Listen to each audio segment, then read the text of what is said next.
a warning?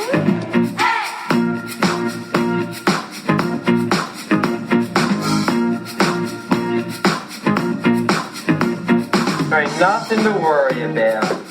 I'm worried that you work in an office, have children, celebrate wedding anniversaries. The world of heterosexual is a sick and boring life. Oh, God, this place. Steve should never have opened this place again. There's been too much trouble here. Did you know that a young boy drowned the year before those two others were killed? The counselors weren't paying any attention. They were making love while that young boy drowned. His name was Jason. I was working the day that it happened, preparing meals. Here, I was the cook. Jason should have been watched every minute. He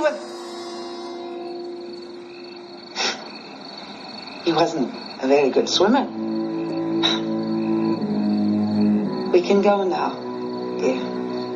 I think we should wait for Mr. Christie. Oh, that's not necessary. I don't understand.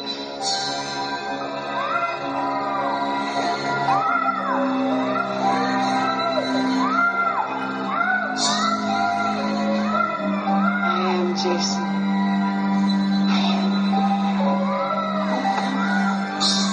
You see, Jason was my son, and today is his birthday.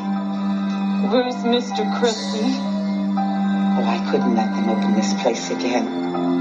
Could I? Not after what happened. Oh, my sweet, innocent Jason. My only child. Jason.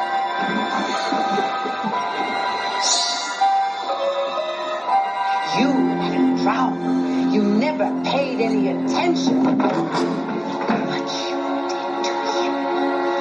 Look what you did to him.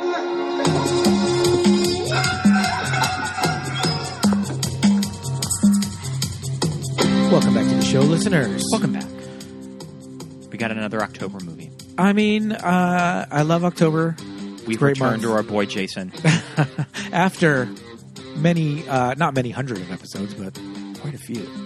Almost many hundred. You're gonna count. Episodes. We're gonna count back how long it's been. It's been a while since we've covered Jason and our pals over at Camp Crystal Lake. But we are back for the original. Listeners, I hope you're ready. Scott, are you ready? I'm ready. All right, my name's Pete. And I'm Scott, and these are the movies that made us gay. Our good friend Gabe, welcome back for another October movie. Hey, everyone. Welcome back. Thank you. We last had you for Michael Myers last year. You know what? Halloween 2. Yeah, this is becoming one of my favorite traditions. Is Yeah. to come here and talk about whatever scary movies we can get into. I always absolutely. love it. I'm excited for this. So we're going from Michael Myers to Jason Voorhees because we watched Friday the 13th. Directed by Sean S. Cunningham, written by Victor Miller, released May 9th, 1980. Wow. 1980. This is the first Friday the 13th. We will be talking a bit about the remake?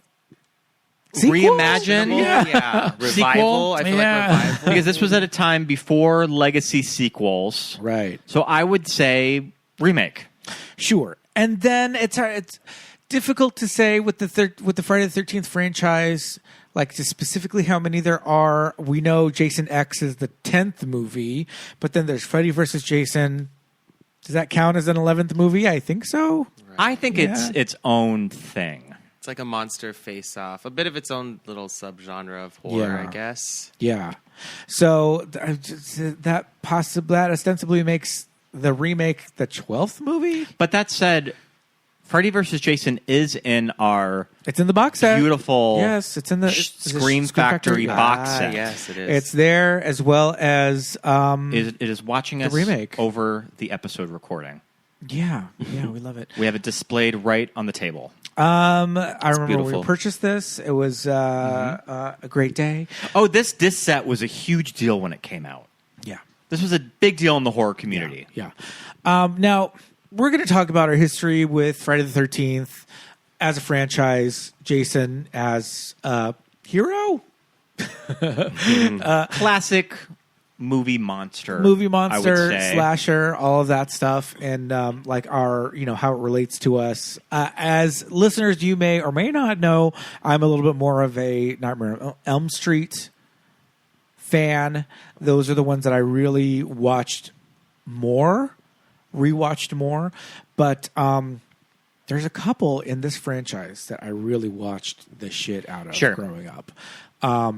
We talk about this on we did Friday the 13th Part 2, episode 122, at this point years ago with some friends of ours. So it's fun to revisit it. Yeah, absolutely. What made you guys skip over to 2? I think I personally like 2 more. It's my favorite of the franchise. Okay. And 2 is my introduction to the series. Because I feel like Part 2 would just be re-aired on basic cable more. Mm-hmm. I don't know why. And I remember watching television airings of that. Well, it also has hotter hunks. Hotter hunks. That was our thing about Part 2. It had dude in the wheelchair. It had the shredded nerd with like the 6-pack. The shredded nerd. It has our buddy from Chopping Mall, Russell Todd. No, Russell Todd, who messaged that he listened to the episode. Yes, we got a DM from Russell Todd of how much he enjoyed the episode. Yeah, hey, so Russell. so we were all about the hunks of Part 2, and I also really love the heroine of Part 2, Amy Steele. Sure. I think she's one of my favorites of the franchise. Okay. Yeah, so we always kind of feel like, we always say it's our show, whatever. We skip around. We make the rules. We also famously have not got to A Nightmare on Elm Street, the 84 movie. The first one. Wow. We've done sequels to it. It's a favorite. But never the first movie. I know, it really is. You got to save them. Yeah. For what, for today. But we'll talk about our introductions to the franchise, all of that, and both of these okay, we're just gonna call it a remake. It earns its stripes as a remake, sure. But also okay. We'll get into it, but it definitely puts me in the mindset of where horror was in 2009. Oh, absolutely. For better and for worse. Yeah, it really does feel like a product of its time. You can immediately look at it and you're like, this is a movie from the 2000s. But Gabe, why don't you talk to us about your kind of origins? Introduction to Jason and Friday the 13th. So, much like you, Scott, I think my first introduction was the second film. And as we were talking about it, I think maybe the reason it was more televised or just maybe more visible to general viewers is because Jason, the killer, the monster with the mask, is like more visible throughout the film. I think it's like an actual character, whereas watching the first one in preparing for this podcast, I'm like, oh, like the killer Jason Voorhees that we know with the hockey mask isn't actually present yet. So, and also, you kind of have that light bulb moment when you're watching Part 2 as a kid that Jason doesn't have the hockey mask yet. He just has the bag over his head. Right. It's like, oh, okay, so there's a more like tangible killer here. And I remember watching it at a sleepover with my cousins. We weren't allowed to like watch horror movies like that, but we got to watch this one, and I was like, oh, this is really cool. And specifically Part 2 then. Yeah. And my only like real exposure to killers yet was Michael Myers in Halloween. So I was like, who's this guy? What's he got going on? And he's on a lake and like killing people. So that was when I got into the films, and then obviously followed them thereafter. But the original film, I didn't really catch on until like later, and watched it as like the genesis of the franchise. And I kind of fell in love with it too. Yeah, absolutely. That's cool. I think I talk about on our Part 2 episode that I really only grew up watching Part 2, and I didn't get to the original, the one that we're talking about today, the 1980 movie, until college. I think I rented this in college from our video store that I would go to in college, probably Crazy Mike's or something in Bozeman. But I think that I properly watched them with you, Pete, of kind of all the way through, which diminishing returns as you go through the series, maybe. But I also remember what a huge deal Freddy vs. Jason was when I was in high school. Oh, yeah. And that movie was a fucking event. It was. I remember we went to Yeah. a double feature of Freddy vs. Jason at our town drive-in. It was paired with Underworld. Ooh. Yeah. Wow. It was Underworld and it went into Freddy vs. Jason. I mean, you love Yeah. a drive-in double feature. Okay, so I came up on the final chapter, which is part 4. That movie's released in 1984. Is that one of the Corey movies? That is the first. That is the Corey movie. the Corey movie. Yes, he might be in Because the beginning of a new beginning. Yeah, I think they go back to that character. of part 5. Well, he's Tommy Jarvis, not Tommy Jarvis. He's what the hell is his name? It's Tommy Jarvis. Yeah, he's Tommy Jarvis from. He becomes kind of the protagonist, sort of a de facto protagonist moving forward. Is to Crispin Glover in the final Yes, chapter? this is- Okay. So the final chapter is the one with Corey Feldman at the introduction of Tommy Jarvis. You got Crispin Glover doing his crazy dance. Those big booby twins who are horny and kind of have an accent and ride bikes all over town. And the hunky guy dies in the shower in that one? I mean, that could be said for a couple of the movies, but yes. But also, that's the one that has like the guy who's like looking for his missing sister, who is the girl that you liked from part 2, and he's like in a tent, but you think he's the killer. And that movie was called the final chapter. It was theoretically going to be like the last one. And would this follow 3 then? It's part 4, so yes, part 4. follow 3. Okay. Which the 3D one, not great, not my favorite. Right. I mean, it's when Jason gets the mask. It is, but you know. So because of like, that's around the time we got a VCR. That's around the time that like, you know, you're renting movies, we're like recording movies off of TV or whatever. So part 4 is the one I had. That's also the one with the hitchhiking hippie who gets stabbed and she's eating the banana and she squeezes the banana. Yeah. I love that scene. I love her. I misremembered when we were watching Yeah. the 1981 today. I misremembered that character being in this movie. Yeah. So, I mean, I came up on that one. It's got Corey. It's got Mouth from the Goonies. You know, so me as a little kid, this is the one that I'm, like, attached to, right? And, yeah, it took me years to go back and watch the originals. And as, like, I don't know, a 80s kid or whatever, I'm watching these movies. And, like you said, diminishing returns. A New Beginning is weird. Jason Lives is crazy. Is Jason Lives the one where he meets Carrie? Jason meets Carrie. Gosh, I think so. I have to. Sorry, listeners, we're gonna have to go back and figure them out because then there's like Jason Takes Manhattan was 89. I'm like in middle school at this point. The one where Jason meets Carrie, I believe, is The New Blood, New Blood from 1988. Oh yeah, she would be the titular New Blood. Do any of them ever dip off into straight to video, or were they always theatrical releases? I think they were always theatrical. They sure were. Yeah. They sure were. And Because then- I remember Jason Takes Manhattan was a huge And I deal. think that New Line started to distribute them after Jason Takes Manhattan, I think. Oh yeah, I don't remember that specifically. But you know, something like the fact that Jason isn't the killer in the first movie, it's Mrs. Voorhees, and he doesn't get the mask until part 3. All of that, it's like I'm like 17 sitting in the movie theater watching Scream going, well, I'll be damned. Yeah. Yeah.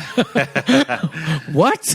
Because I didn't revisit the earlier movies. To Sure. me, not that the final chapter is a slick movie by any means. It still looks very 80s. But to me, I would see clips of those first 3 and be like, oh my God, these look like trash 70s movies, you know? Is this a porno? I don't know. So I had kind of had attitude about them. I was like, I'm watching the one with Mouth, the one with George McFly, and the one with the big titty twins. Like, I'm here.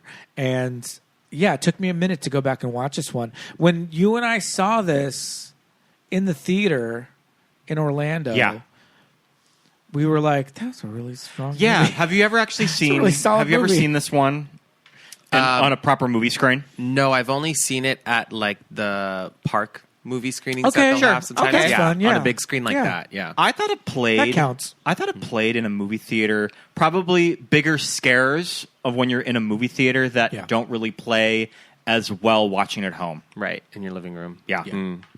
I think I knew that like Kevin Bacon was in this, an early Kevin Bacon movie, and then there's just the kind of lore of, well, these movies are really horny, right? Yeah. Because it's like, and a lot of like Stu's rules or whatever of like, don't have sex and all that. They really kind of play into these movies, right? The kids who are having sex in the woods in a tent in an RV or whatever are the ones that are going to get killed. So I always kind of knew that going into it, and I knew that Kevin Bacon's in a Speedo, but like I still didn't necessarily take too much time to go back and revisit this movie that much, or as much as I should have, when I was really just watching the shit out of.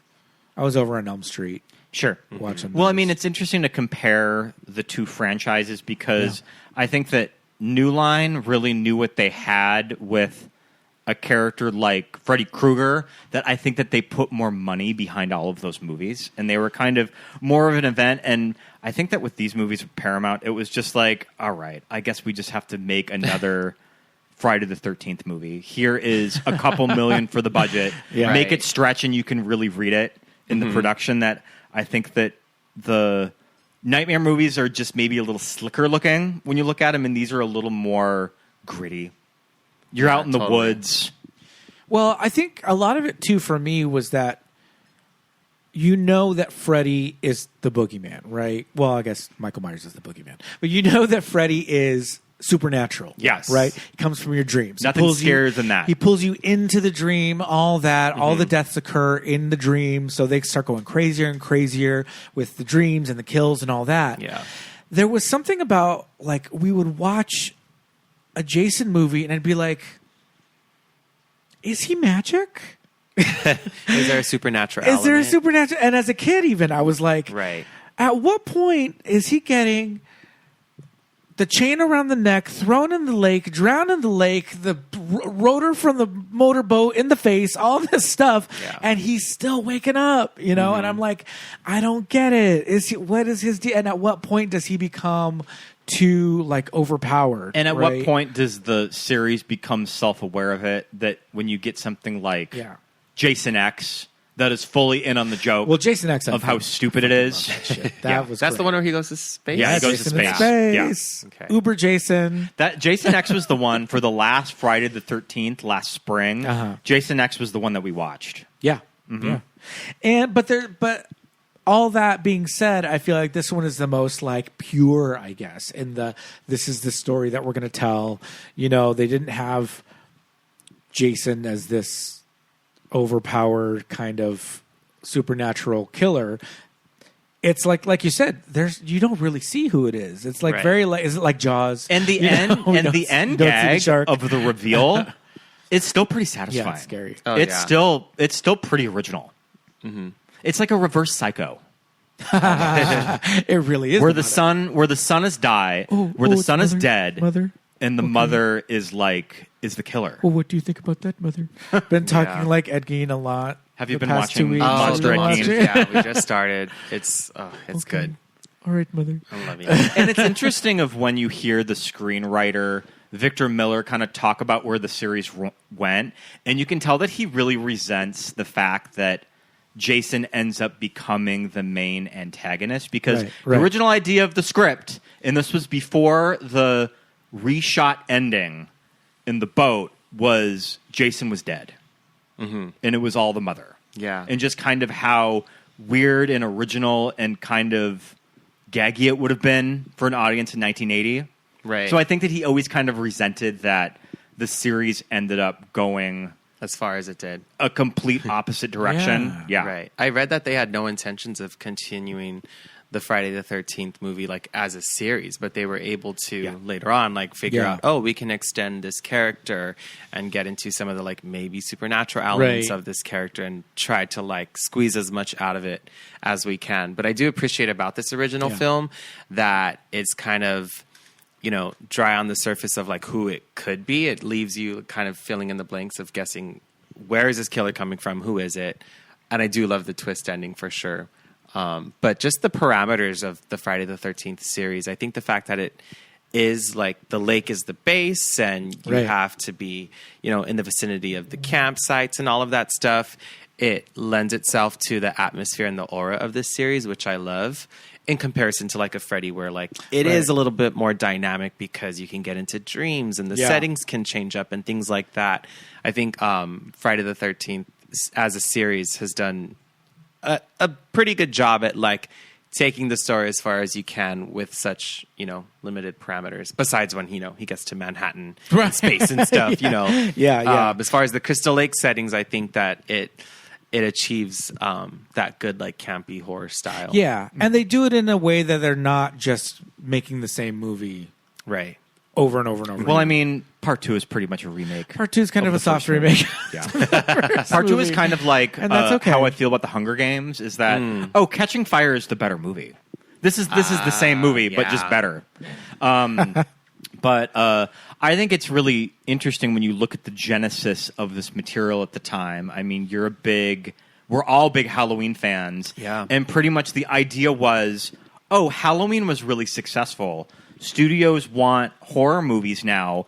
Let's just do something like Halloween, but maybe up the stakes a little bit and make it more violent. So let's find another franchise, another holiday. Yeah. So to repackage it. So we're really thinking Black Christmas then. Yeah.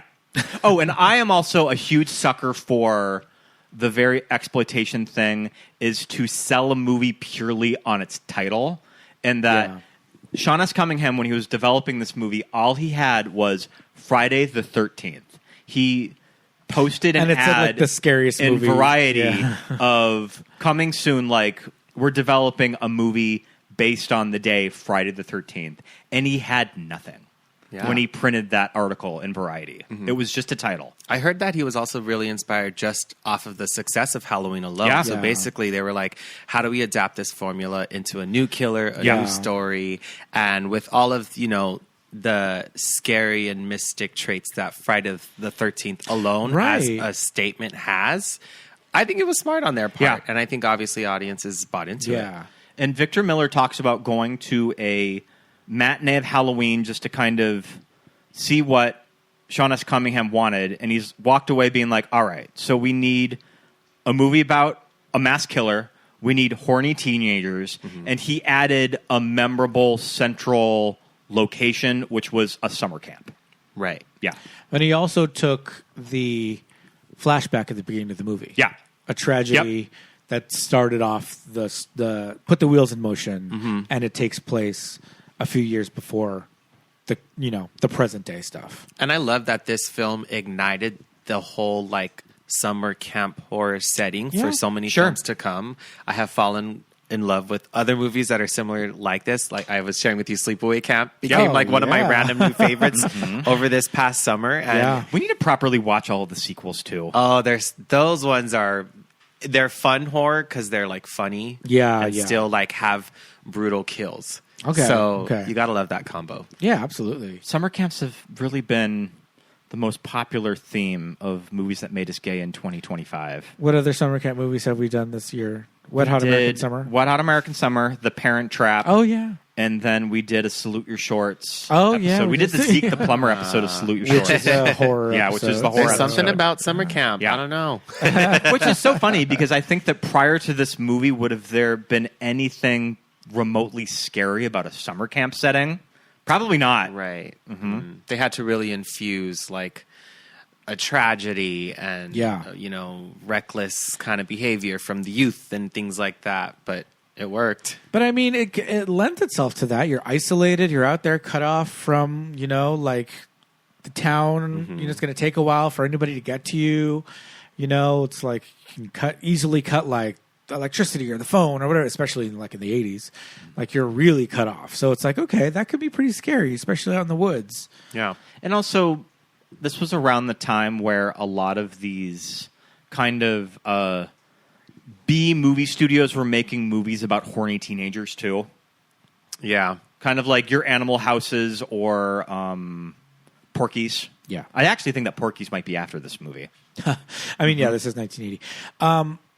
You have to wonder too if they were purposely like targeting teenagers to flock to the movie theaters with these movies. I mean, now, teenagers and even young adults are just distracted with like social media apps or other things. Like they don't go to the movies, but these movies for their time were probably really smart in figuring out their demographic. Oh, yeah. And how to attract these audiences. Like, how are we going to get young people out to the movies on a Friday night? Yeah, build characters that look like them, have the jobs they have, babysitting, camp counselor, all of these different things. You can kind of see, like, culturally, just the themes that are within these movies definitely resemble the youths of that time. And I think that's, like, super smart on their part for crafting movies where teenagers that are, horny and kind of stupid, like, take center stage in these horror films and become the victims of these iconic killers. Yeah, I often lament the fact that kids are not going to the movies. I just had a conversation with... It's so nice now because nobody's there, but then it's like, oh, this is sad too. And when they do come out, they're extra jerks. Yeah. Because they just don't know how to... They don't know how to be in the movie. They just don't know how to behave when they go to a movie theater. Yeah. I was curious if when Halloween 2 comes out, it comes out in 1981. So this movie kind of beat doing a sequel to Halloween. Probably because they felt like when this movie came out and it made so much money that they really felt, oh, well, I guess that we need to get the ball rolling for a sequel to Halloween then. Because this is what the public wants. Right. Yeah. They were like, oh, okay, the mass killer is going to make us some more money. We've got to continue the story. Halloween, the original in its own right, was such a massive success. I can also see them, of course, wanting to do another one if it was going to make more. And I think a lot of these sequels here in this box did the same thing, right? Massive success with the first one. Yeah, we got to continue. Do you know what the original title? Oh, okay. So the backup title was because they weren't sure if Friday the 13th was copyrighted at the time, and I think that's why they did the article in Variety, was just to kind of feel it out. Is anybody going to hit us with the lawsuit? Because if they do, we'll have a backup title, and the backup title was called A Long Night at Camp Blood. That's a terrible And title. this was long title. This was also one of those. This was also one of those movies that I think that there was a rough screenplay when they started filming, but probably not a lot was on the page. Like something tells me that when they play Strip Monopoly, they just needed something to fill in there, and they just kind of had the idea of what's going to be the Friday the 13th version of Strip Poker. Strip Monopoly. Yeah. Right. Oh my God. What do the kids play these days? Let's do Strip Monopoly. Yeah. Oh, man. But I always think that's really interesting is that when a movie is so just sort of sketched out, but not a lot is on the paper, even when they're filming. Yeah. Right. I mean, with horror movies, too, I guess you can kind of have the privilege of being able to add in, like, filler scares or just, like, provocative scenes and things like that just to give it more juice. Like I think with that genre you kind of can do that. Yeah. So they were lucky enough to be able to start with such a good canvas, of like the camp, the youth, the setting, and take it from there. Gosh, Friday the 13th was released May 9th, 1980. Part 2 was released May 1st, 1981. I think that they were almost doing a movie a year. That's crazy. I think that they skipped 1983, the year of the sequel. But for the most part, there was one. I got the breakdown. Almost every year of the 80s. May 9th, 1980. May 1st, 1981. August 13th, 1982. Then they skipped 83, but then 84, 85, 86.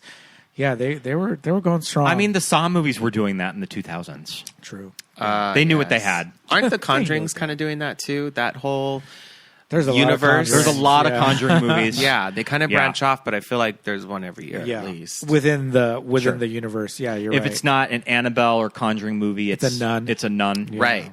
Yeah.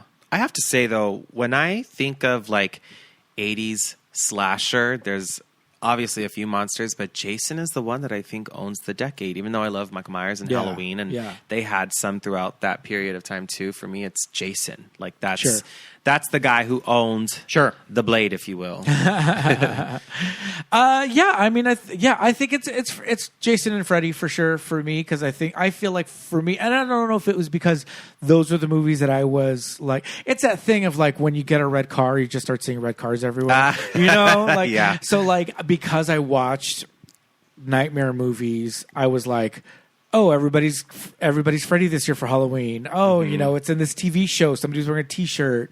Oh, you know, whatever. It's on MTV. Like, la, la, la. But I feel like if I was super invested in Friday the 13th, I'd be like, oh, my God, Jason is like, you can't get away. You can't get anywhere without, you know, seeing Jason, because he's like so part of culture. Right. And in the 80s, I feel like both of these franchises were just embedded in youth culture. Sure. And what's interesting about a character like Jason in these movies is that they were building the character in the mythology with each movie. Like each movie kind of adds something different to the character that the previous movie didn't have. And that's something that you don't get usually with characters like Freddy Krueger or Michael Myers. Right. Especially when they're mute. I guess that with like Freddy Krueger, you hear the whole backstory with Amanda Krueger. They started introducing different things as they went on. Introduce stuff as they go on. You know, the thing that these movies did in the 80s that these filmmakers don't do now is that they're just like, they didn't have a plan. No. They had a movie and they said, great, make another one. And whether or not the people that were involved in the first one came back to do the second, no one cared. They didn't really care about fan culture. Kind of went in all these directions, you know. But nowadays I feel like you have to have one director, one writer, and just kind of map it out. You have to have a complete vision. Yeah, and this is going to be 3 and movies. This is the time that the genre is really being built, too. And the fans are barely being generated. So they're kind of lucky that they didn't have to care. Because I think now, obviously, so many decisions have to be put in place, and the plots are going to get out even before the movie comes out. Like, there's so much more scrutiny on it. Rip them apart. How could you do this if in the last movie they did that and blah, blah, blah, and you're retconning yourself. You just turn into the nerds from The Simpsons when doing a Q&A. Or just kind of characters that really liked Alice, or people that really liked Alice in the first movie that she gets killed in the opening, before the opening credits of the second movie. Yeah, if that shit happened how today, audiences just really didn't care back then. Their fucking minds. Yeah. You know? But I mean, I guess we can talk about it, but I mean, that was Adrienne King's kind of choice, right? She didn't want to be part of this anymore. The whole story which is unfortunate. The story with Adrienne King and I know. just like her stalker situation. I was so unfortunate. Stalked by a fan after the movie. Gosh. So, you know, I talked a little bit about, you know, Kevin Bacon's in this movie. We're talking about the hunks of like part 2 and all of that. When you watch horror movies, this is the genesis, right? This is 1980. So this is like they're just kind of becoming a thing, and the trope of teenagers being the main characters and all that is just developing, right? By the time the sequel, remake, whatever, Friday the 13th comes out in 2009, it's like a snake eating its own tail, right? But we've gotten to this point where all these air quote teenage actors are, you know, not teenagers anymore, but they're all classically just beautiful people. There are so many titties in that movie, the remake. It's crazy. The nudity's off the charts. But like, you watch Friday the 13th, 1980. Adrienne King and Janine Taylor, beautiful women. But, you know, they're not exactly centerfold. Right. Like we're seeing, you know, like you see later on, especially in the 2000s. There wasn't an emphasis on the, I guess, sexual part of their characters. I feel like Adrienne King as Alice just has a very kind of an innocent very quality to her. Girl next door. She's got that like short, almost a little bit of a Dorothy Hamill it's like looking haircut, at you know, old pictures of your parents when they were in high school. Yeah. You could argue maybe it was the Laurie Strode template. Sure, If they were really following the recipe of Halloween, they're like, true. She's our Laurie Strode. Yeah, because Laurie was kind of like the hometown nerdier girl. And like girl of her Annie friend is group. kind of the Marcy character in this movie. Yeah. The Janine Taylor. Right. Because she did, you know, we did see her. I mean, granted, they were like full back paint. Like you, when she's prancing around in her underwear in that scene. It's like, oh my gosh. Fullbacks. I like love that it. scene where she's talking to herself in the mirror and she's doing like her old Hollywood Mid-Atlantic voice. I was going to And say, you can really Catherine Hepburn impression. really tell that this actress was trained in the theater. They just told her to just do a funny little bit. Right. Yeah. Give and us this some and this is what she came up with. pizzazz, Yeah. Yeah. But yeah, it's so interesting that like, while there are attractive actors and they're all beautiful people in this movie, it's crazy how it goes to one point later on to the extremes. I mean, even in the sequels and in the middle 80s, they were going a little bit more like sexy with the characters. But even in part 2, what's the actress that you were saying? She has the longer blonde hair from part 2. She's also pretty, but she's also Amy Steele? Amy Steele. Yeah. But Amy Steele is also very Sure. much like, didn't I sit behind her in Chemistry? Like, she just kind of looks like a round the way girl. Not a round the way girl, but like, Girl Next Door. Yeah. Yeah. Yeah, I was surprised by the original Friday the 13th. Going into it, I was expecting, I think, a lot more sex, but that's probably just Yeah. the impressions that I have from the other films. But watching it, I was like, correct me if I'm wrong, but is Kevin Bacon's sex scene like the only time, I think it is. right, that Yeah. there's like an actual sex scene? I think so. That definitely shocked me because I think it just presents as maybe a more provocative film than it Yes. actually is. Yeah. But that definitely, I think, comes later on with the other ones. Oh, yeah, absolutely. I think you see more skin from the guys in this movie. Maybe. I mean, you probably know who my favorite hunk of Friday the 13th. Oh, you're talking about Steve? Steve. Cut off shorts Yeah. and a mustache? Mhm. I mean... Yeah, this is The my type. owner? This is my yeah, type of the man, owner. the man. Yeah. Peter Brower The owner. as Steve. Yeah, who I think seems- when he came on screen, he definitely lit it up, especially in the diner. I was like, Oh oh, my- who's he? Who's this new blonde? Yeah, in the pit? yeah. But he's just got that like, okay, that he not exactly like all like ripped up or anything, but I mean wearing those cutoffs and no Yeah. shirt and everything, you're and like, his little, you're like, you his better little work. handkerchief. The little, the red handkerchief and like the curly blonde hair. And I mean, I feel like he just Steve's looks so look. like Steve's look has been, I mean, coming back. it is like classic like Oh, gay yeah. like yeah. beer bust attire. Totally. When I look at like the stylings and the fits of these characters in Yeah. these films, you can't help but like correlate to the fact that these are the trends that are sort of coming back now. Yeah, the absolutely. mustache, the glasses, Yeah. the like cropped shorts and tees of it all. Like, Yeah. it's definitely in a resurgence. I always forget that. I mean, Bing, the perms on guys are probably a little. I always out of fashion. forget Bing Crosby's son. That's weird. He's in Harry, this movie. Harry Crosby. I'm sure Bing Crosby loved that his son did this trash movie. I bet that he did this movie just to piss off his dad. Yeah, I feel like there's always like a little prodigy you can find in these horror films. Well, especially with the Right? especially with the sleepaway camp movies. Yeah. Isn't that a thing with the sleepaway camp movies? Is that there's a sibling of somebody famous in each one? yes, Like Emilio Estevez's sister and Bruce Springsteen's sister are both in them. Yeah, in the she's in them. sequels. And then the characters of the names of the characters in that film too are also like named after someone famous in a okay. cheeky way. Interesting. But yeah, I mean, and like I was saying, Kevin Bacon is swimming in that lake in that blue Speedo. Yeah. Which I feel like by the 80s, they're going out of, not that they were ever really super in fashion in the States, as like swimwear. Just wear like big baggy trunks and going swimming. And then when did Creepshow 2 come out?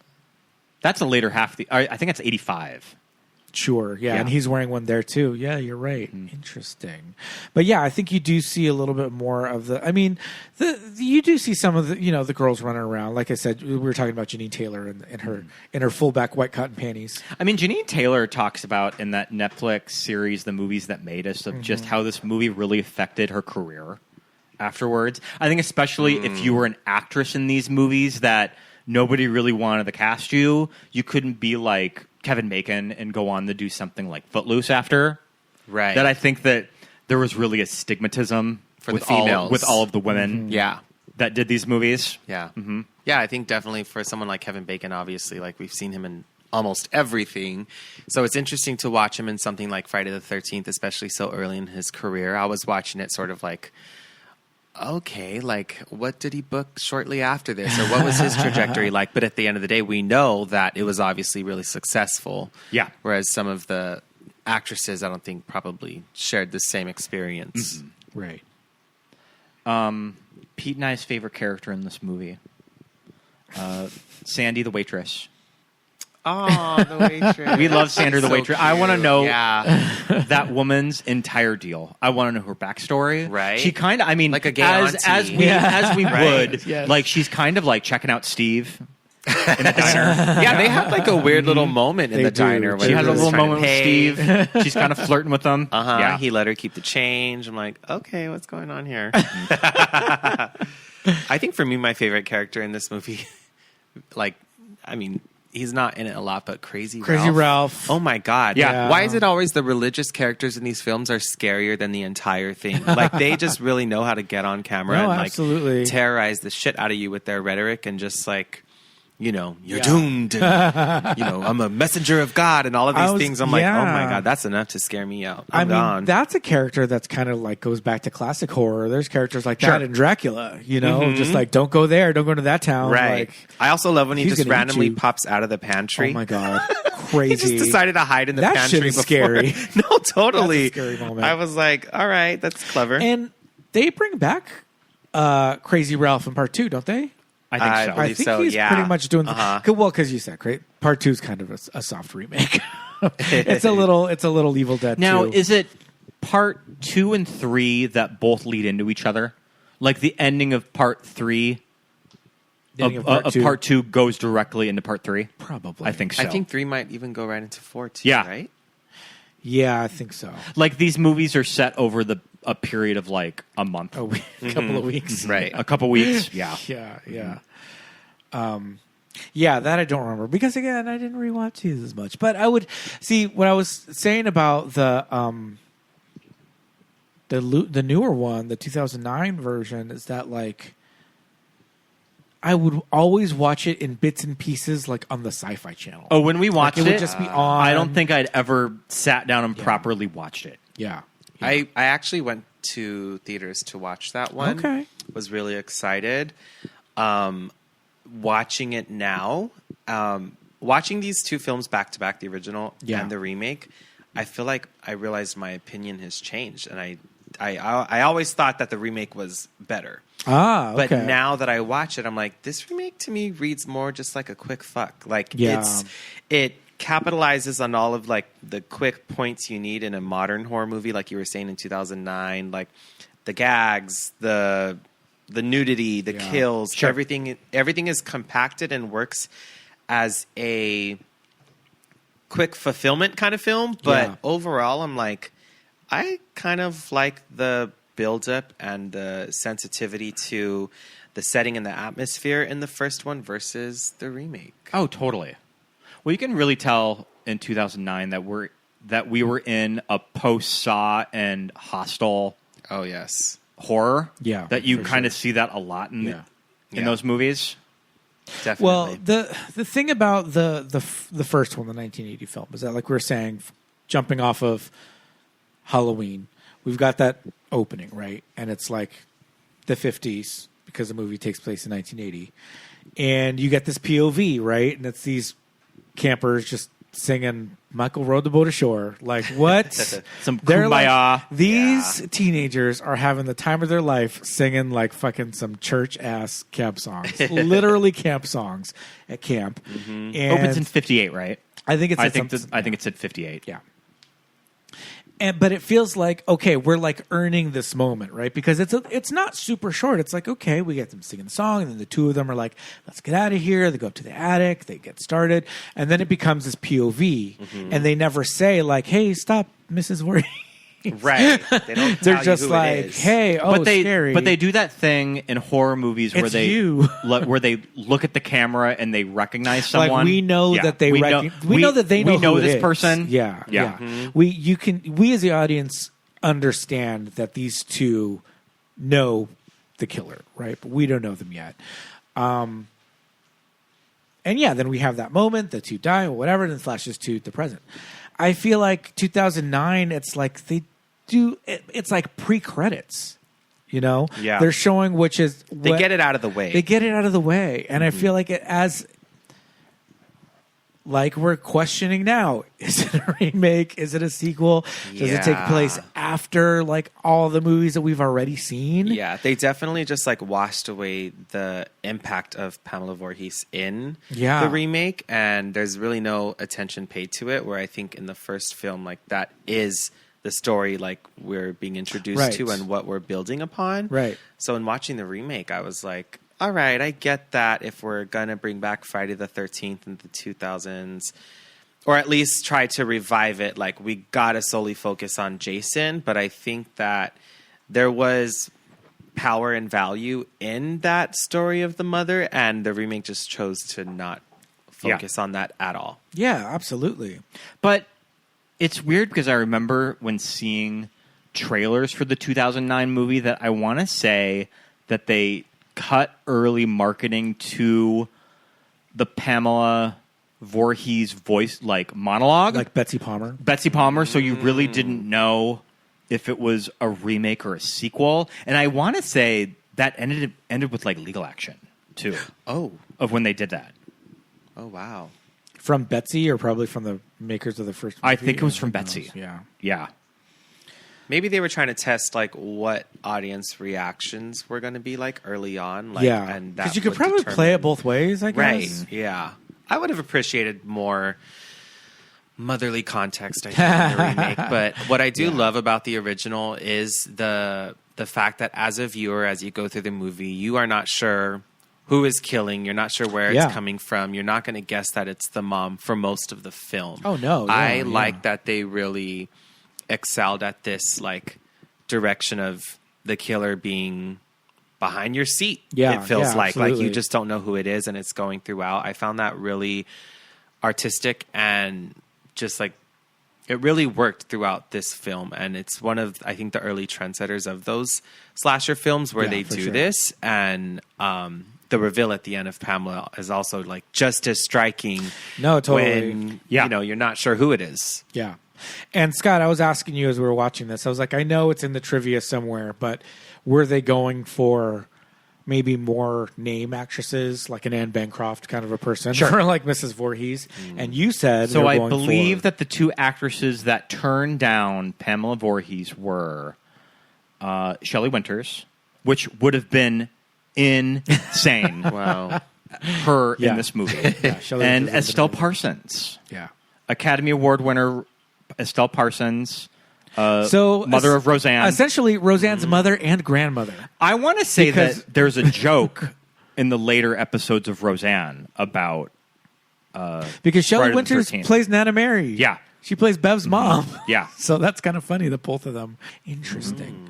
Because, you know, you never know. They could have just been like, hey, let's ask some, you know, let's just ask whoever, see if somebody wants to do it. And old Shelley and and Estelle passed, but they got Betsy Palmer, who, I mean, those last scenes with Mrs. Voorhees and Alice just beating the shit out of each other. I think she's doing a good job. Yeah. They are rolling in the dirt, just like It's definitely like the chef's kiss on the film, I think. It's just such a worthy showdown, and it delivers on like rounding out that film to just being like iconic and campy, and just like the beheading of it all. The face off. She plays it so well, because at first she's just kind of playing it like, just shut up, just stop, you're annoying me, you know what I mean? And just like, okay, maybe something happened, but let's go figure it out. But in the meantime, you need to shut your mouth. I think she says. But then, she turns it around and starts going crazy, and the whole like speaking in Jason's voice, which also I mentioned at the top of the show, it's a reverse Psycho. Yeah. That, I mean, it's the scenes with Norman when he's talking to himself. Yeah. Right. When he's talking to Mother. Yeah. Borrowed some of their nachos. Yeah.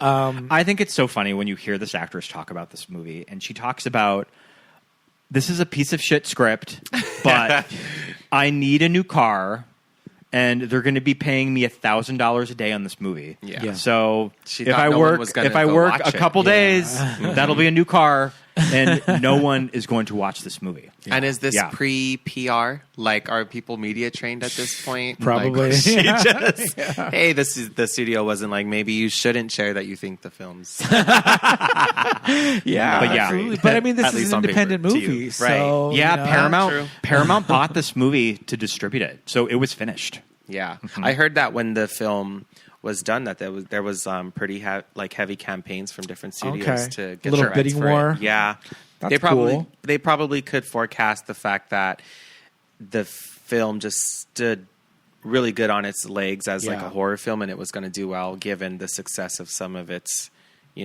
previous counterparts and stuff. I mean, isn't it so strange that movies like Halloween and Friday the 13th, movies made for relatively no money as far as movies are concerned, by just a handful of people, or just let's just write this script, go watch Halloween and write me something, selling it on a poster or whatever. But now they're so just embedded in culture. You know what I mean? You can get like a Jason Halloween mask sticker and like a quarter machine at a grocery store. I mean, how much like- money do you think Universal paid to get the Halloween movies?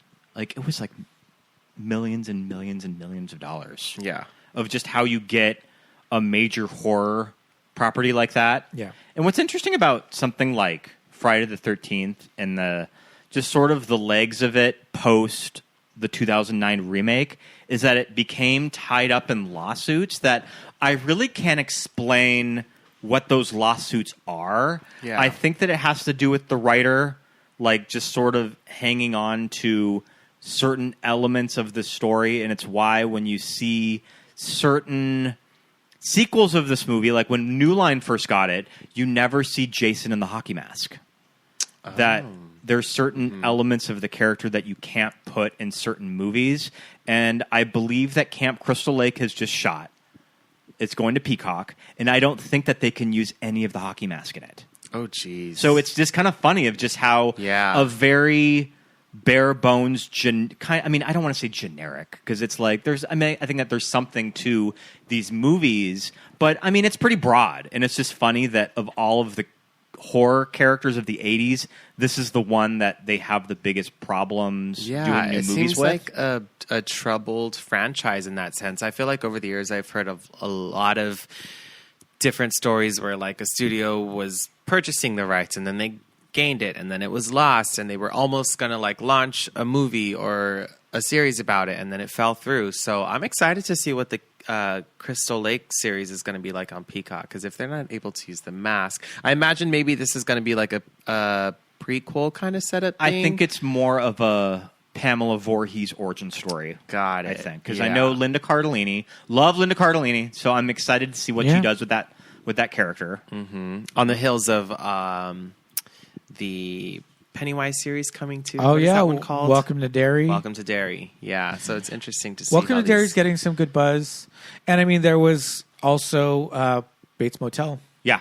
Oh, I loved Bates Yeah. Motel. I binged that show. Yeah. And that had a good, 5 seasons? 5. Rihanna Yeah. was in it. We didn't get to the Rihanna I episode. left off on, I left Yeah, off we on fell Bates off. Motel when you started to But we see, didn't really like when it. you started to see Norman start dressing like her, I think. Okay. And not that we stopped watching because we're like, oh, No. no, we just stopped. There's too much TV. Yeah. There's Too so much TV. much A lot of stuff. competition out you there, know? yeah.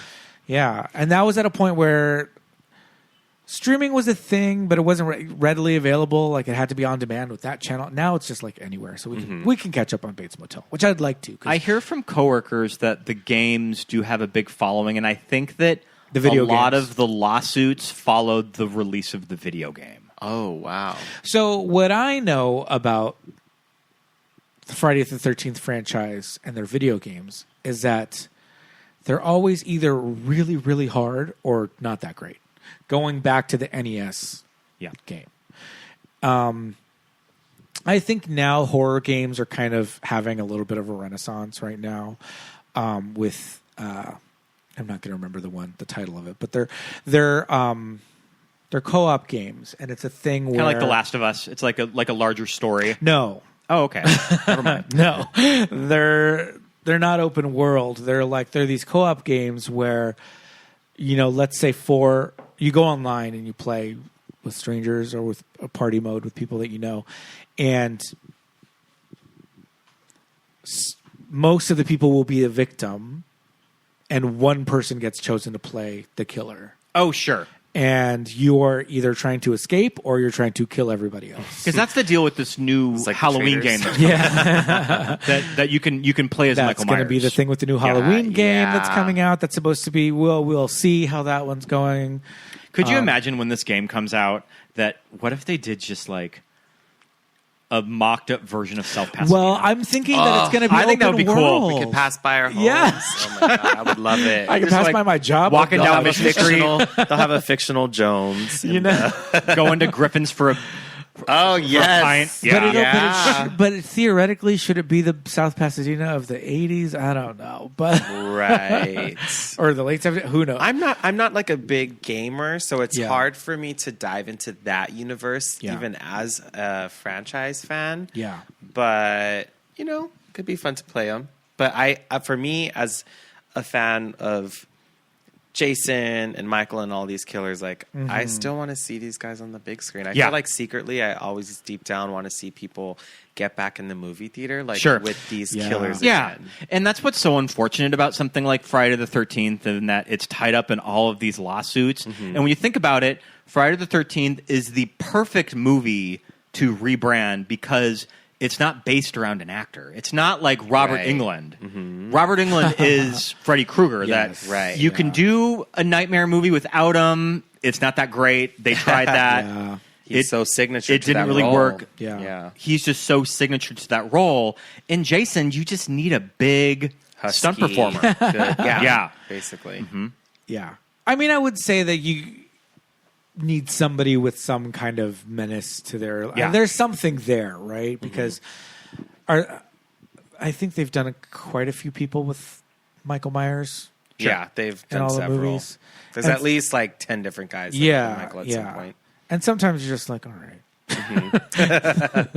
Like I feel like the guy in part 2 is supposed to be pretty bad. Like he's just kind of walking around like. Oh, doo-doo-doo-doo. I love part 2 though. I don't know. Yeah, I would say his performance is really different from the first. It's Yeah. too different. Right. Yeah. But with time, I came to appreciate Okay. what he does in that too. I think right. 6 is the one that I have trouble with. Which one is 6? Curse of Michael Myers. Oh. Is that the one with Paul Rudd? yes. Okay, so it's funny. Right after we recorded your Halloween 2 episode, on Halloween night, we watched 4, 5, and 6 all back to back. So we did the Thorn trilogy. What did you think? We did it all in one sitting. Being that familiar with Halloween 1 and 2, it is a fucking trip to sit down and watch the Thorn trilogy. Yeah. Oh, yeah. Of just kind of, how did we get here? Yeah. How did we go from John Carpenter's Halloween to what we have here? Controversial opinion. I think Curse of Michael Myers is my favorite of those 3 movies. Oh. But that okay. said, none of them are that good. Right. Mama, you talk about how did we get here? I mean, Jason Goes to Hell, The Final Friday. Sure. All of these. Oh, when, yeah. When you The get, back end is terrible. When you get to this many movies, and the same with Nightmare on Elm Street, when you get to Mm-hmm. this many movies after, and like we're saying, there's nobody driving the ship. For a lot of these, Right, there's yeah. no one person that's like, I created this shit. This is my We're baby. just hijacking with every film. Wes Craven for Nightmare was just like, what? They're making Right. another one? Fuck, go ahead. Good luck. And with these, it's like who? Sean S. Cunningham? He didn't direct another one of these, I don't think there's I think the first is the only one The that only he one ever he did. did, yeah. And I think Steve Miner did 2 and 3.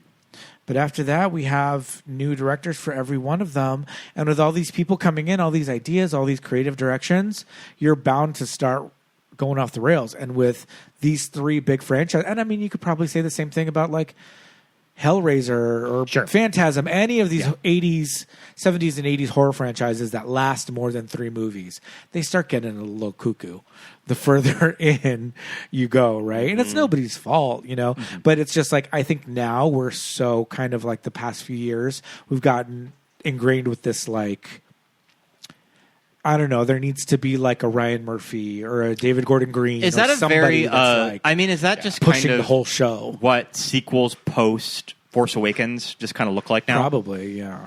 Yeah. I think we expect and require a lot more substance with films now, and these characters. We talk about that on this show. How audiences now are not that audiences then were less sophisticated, but we're more media savvy. I think and I think with just the ability to rewatch, even with VCRs, even in the 80s, we could watch these movies over and over and over again. Yeah. So we could start picking them apart. And that kind of, now those kids who are watching the movies on VHS at their, as children, now we're adults who are creating the new media, right? And so we're going, okay, that was a mess. Now I'm going to create a whole franchise. And you know what I mean? And I think we're in this kind of culture of the creators of these, and it's like the Star Wars sequels are kind of fan fiction. Yeah. Right?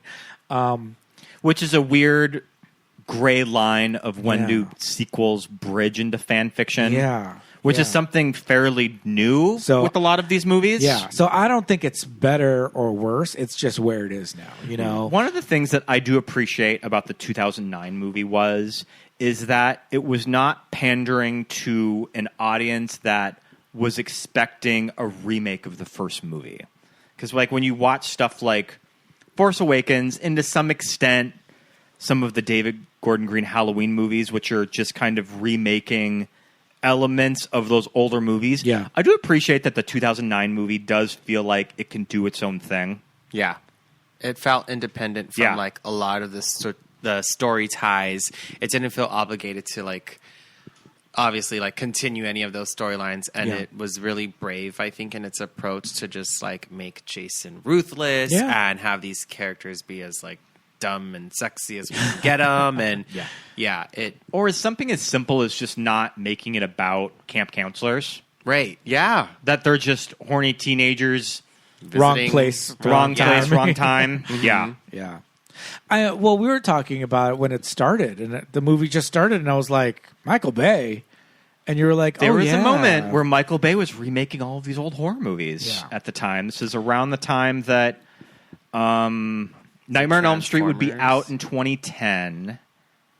Texas Chainsaw Massacre. It's from the director of the 2003 Texas Chainsaw that Michael Bay produced. Yeah. And he was supposed to follow up this movie with the remake of Rosemary's Baby, and that didn't go anywhere. And then they ended up repackaging it as the Paramount Plus prequel that came out last year, Apartment 7A.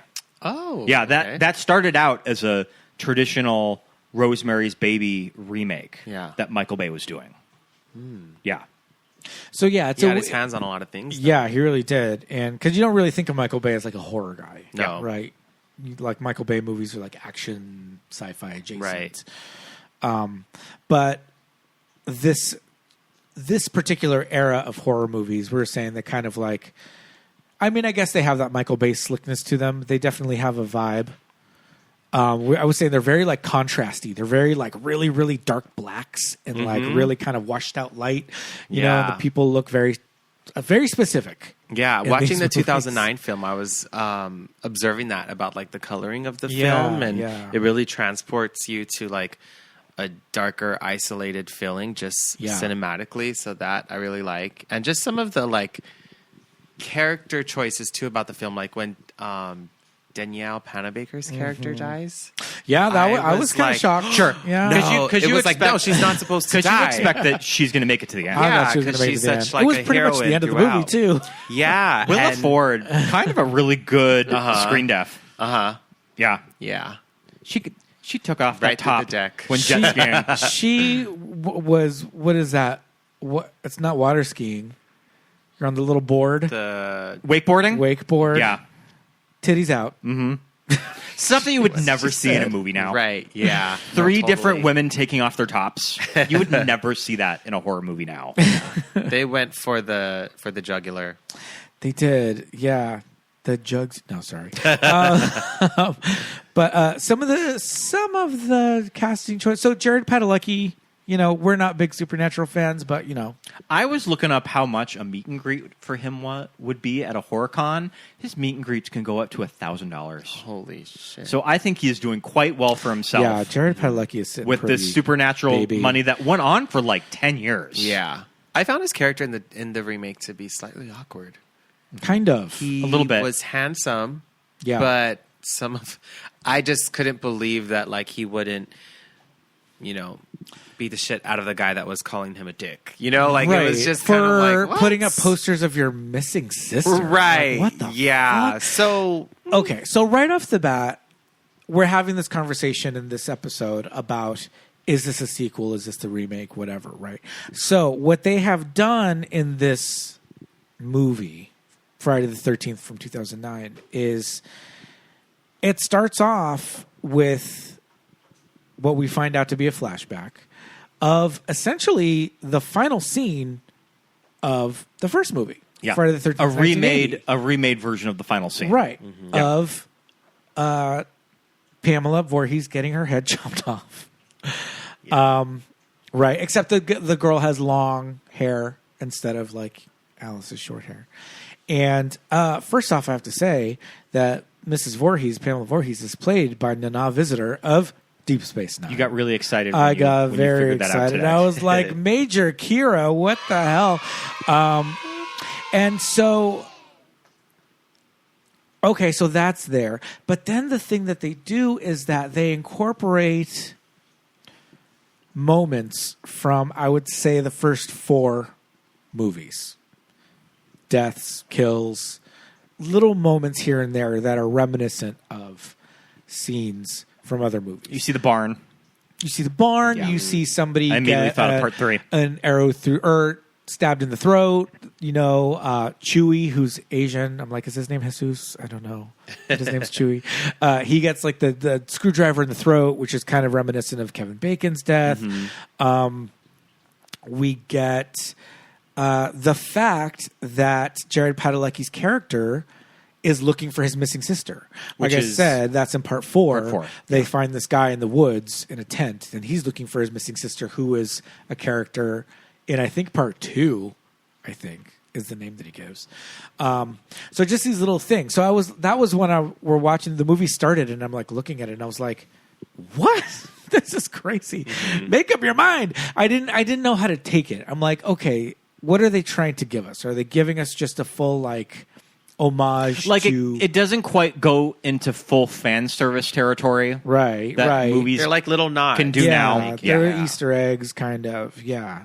So, I don't know. Did you catch any other, like, little death scenes or little moments that were reminiscent of any of other movies? I think when they were like having sex in the bedroom and they were shooing away the girlfriend from that outside sex the door, scene. it was like, okay. Her with that camera. Why is she I photographing? know. She's just filming his Why face. is she photographing her boyfriend's face as they're having sex? Right. You know what's funny is when I saw that scene, though, I thought like, oh, okay, this is I think Kim Kardashian rising was happening. Sure. The sex tape era. Yeah. So when she had the cam, Okay, culturally, I was like, yeah. Okay. oh, That was got fine. it. Like sex tape. He I says get it it. better not end up on the internet. This Yeah, and that. yeah. Also, that's how I took the it. opening Got sex it. scene with the guy from Superstore and Mad Men, that was also crazy.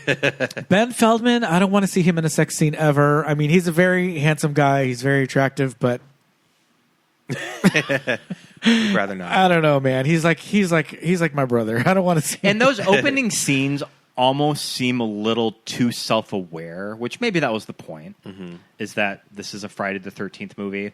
Yeah, I think that they went into it like, look, we want to be like locked and loaded with this. Yeah. Jason is crazy, scary. These characters are all horny. The kills are going to be, an onslaught. I think they just went for it in all categories. Yeah. So the acting kind of just is not maybe the priority. Sure. I don't- It's also confusing because it starts off with a group of sexy teens who immediately all get slaughtered. And then we get a whole new group of sexy Right. teens Yeah. right after that. We're like, these opening scenes kind of remind me of those first scenes in Jason Goes to Hell, which is kind of parodying barely remember Jason a Goes to Friday the 13th movie. Sure. Yeah. Yeah. I don't think I made it to Jason Goes I to barely. Hell. I could not stand that Jason movie. Goes to Hell is not good. I could not stand it. Jason Goes to Hell, I feel like I would always Also- see that movie poster Yeah. going into our video store with that gross like worm coming out of the mask. Out of the mask. Yeah. Wow. It's also called Jason Goes to Hell. It doesn't even have Friday the 13th in the title. Because couldn't they even legally call couldn't use that. it. Yeah. Yeah. Oh, another legal. Yeah, another legal hurdle. Do we ever? I mean, are we to believe that that's Jason's like bedroom? I think He's so. like I think, living in I think this, this like, is Jason's house. He's that living he in this grew up hovel, Yeah. and that's the house that him and his mom lived in, like at the camp. Right. Okay. Okay. We're talking a lot about this remake, but is there anything else that we want to talk about? I know we have to go back to the original. The original? Movie that we I haven't think the score is spent really enough good. time on. The score, okay. Yeah. When I was watching it also, I was like, oh, this is sort of Jaws. It's a little Jaws inspired. Something Yeah. about the water and the aquatic. Like, Yeah. it's definitely more orchestra. You have the Jason produced. theme of when Yeah. you can tell that he's watching characters too. And I like that in the film, this original one. The score is strong, but it also plays a little minimal. It's not Sure. like too overbearing as a score throughout the movie, and I think it strokes in the right places and adds to the suspense of the film. Minimal, but you could see if you took away the score, it would be Less scary, not a good movie. right? Yeah, Which I always think that's really interesting when you look at movies that if you take away that score, like if you think about a movie like Home Alone, if you get rid of the John Williams score, it's probably just a generic children's movie. That the score just kind of elevates it to be just something a little extra special. And I think that the score is doing that for Friday the 13th. yeah. It's elevating the film as a staple in the genre for sure. I think with horror films, like the score and the music almost becomes just as important as like the storyline itself. Oh, for sure, yeah. And the Kind of Yeah. cementing Like, that's so signature. horror cliches that when you think about Yeah. a killer stalking somebody, you're going to go for that like little weird sound effect. Yeah. Oh my God. Random, but another thing, well, not random, but the thing about this film also, like a little fun fact that I found so crazy is the snake's death scene. That's oh a my real God, snake. that is a real snake. Yeah, Yeah. that was That would just- never Can't happen you just put this now. snake in like a laundry basket and go release him outside? Right. And I learned that after watching the film, and I'm like, no way, that was real. Yeah, you- I mean, see didn't- that isn't snake's the thing head get that, like, chopped off on isn't it camera. a thing though that like the snake handler didn't know that they were going to do that?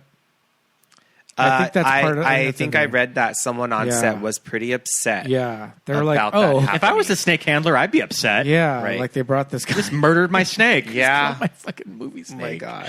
What the hell? Yeah, and it's all on camera. It's pretty gnarly. It was also filmed at an actual like Boy Scout camp too. It was just the off season. So In New Jersey. I like that they utilized a Yeah. real camp setting. And So I'm sure the weather was miserable because it was probably yeah. Yeah. I think they do a good job too of like, we don't know who it is, right? For the whole time until the very, very end. But there's these things that are happening to these characters. Like, there are bodies being thrown through windows. You just want to yes. see. You just want to see you just want to see Pamela throwing this character through a glass window. Right. But I mean, she's crazed. She's out of her mind. She has that Hulk strength. she's She has, out for revenge. She has that mom She's strength got of the like yeah. when moms can like pick up a car. She's picking the car up off the Yeah. baby. She's throwing bodies through the window. She's doing it all. Yeah. But yeah, it's, I mean, we don't get the classic imagery of Jason, like we said, until the third movie.